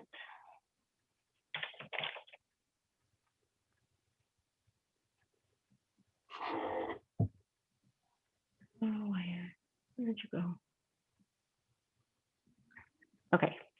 Okay, Janine, you should be able to unmute yourself. I think I'm unmuted. Yes. Go ahead. Okay. I've appreciate the conversation. I'm read through all the letters that were submitted to the board this morning, and I just noted one of the writers that said we have a significant number of influential clubs and groups out there, like the Rotary and off the top of my head, that are all looking for good speakers, and this is the population group that need the education. The kids that getting these wonderful lectures by the science discovery are fantastic, but they're not ones filling the dumpsters and the trash cans and the blue bins. It's the senior citizens that don't go to school. It's the moms and dads that don't get this education from their kids. Their kids might say, "Mom," and mom goes, "I'm doing this." On my street, we see it every week. The abuse to the blue bins, the abuse to the green bins, and it's the senior citizens. So the Kiwanis and the Rotaries and all these other groups, those need the education. Back to the billboard thing, cars are driving 75 miles an hour, and so they're not looking at a billboard. So Janine, hold on. Jeff? President Nance, this is not related to the matter just discussed. Oh, I appreciate Ms. Rand's comments, but they were. All righty, toodles. Thank you. All right, thank you, Jeff. Anyone else public comment? Barbara? I have no other public comment. Okay, with that, we'll be going to closed session for items 14 and 15. And Jeff, do you want to announce those for us? Would you take public comment on closed session, please? We can open this public comment on closed session items. Okay, at this time, if someone wishes to make comment on the closed session agenda, you may hit the raise hand button found at the bottom of your screen, or if you're on the phone, you may hit *9. I see no hands raised. Okay, thank you, Barbara. Jeff, back to you. Closed public comment. Thank you. The board will adjourn to closed session. 2 items: conference with legal counsel regarding pending litigation. This is pursuant to Government Code 54956.9A. The plaintiff is, the matter is entitled Knudsen versus SLO County IWMA. The second matter is Executive Director's Annual Performance Evaluation pursuant to Government Code Section 549.7B1. Jeff, are we just staying on the same line or do we have to call into another line? Because if so, I don't know if I have the link. No, I understand we're staying on the same line and they're just blocking everyone else out. Okay. Yes, so everybody from the general public, if you could please leave the meeting. If I could just make one comment for the Sure. record, we will be reporting on any recordable actions in the minutes if anything takes place for the members of the public. So I just wanted to make that statement. Okay, thank you, Cheryl. And One other thing, if there's anything other than no reportable action, I asked staff to post it on the website. okay, but we will be going back to open for adjournment. Is that correct? No. No. Okay. With that, Jeff, closed session. Thank you very much. Let me just make sure that everyone is out. Hold on one moment, Jeff. I'll let you know when everyone's out and it's locked. And when all that happens, I will make Brooks the host and leave myself. So I'll announce that for you.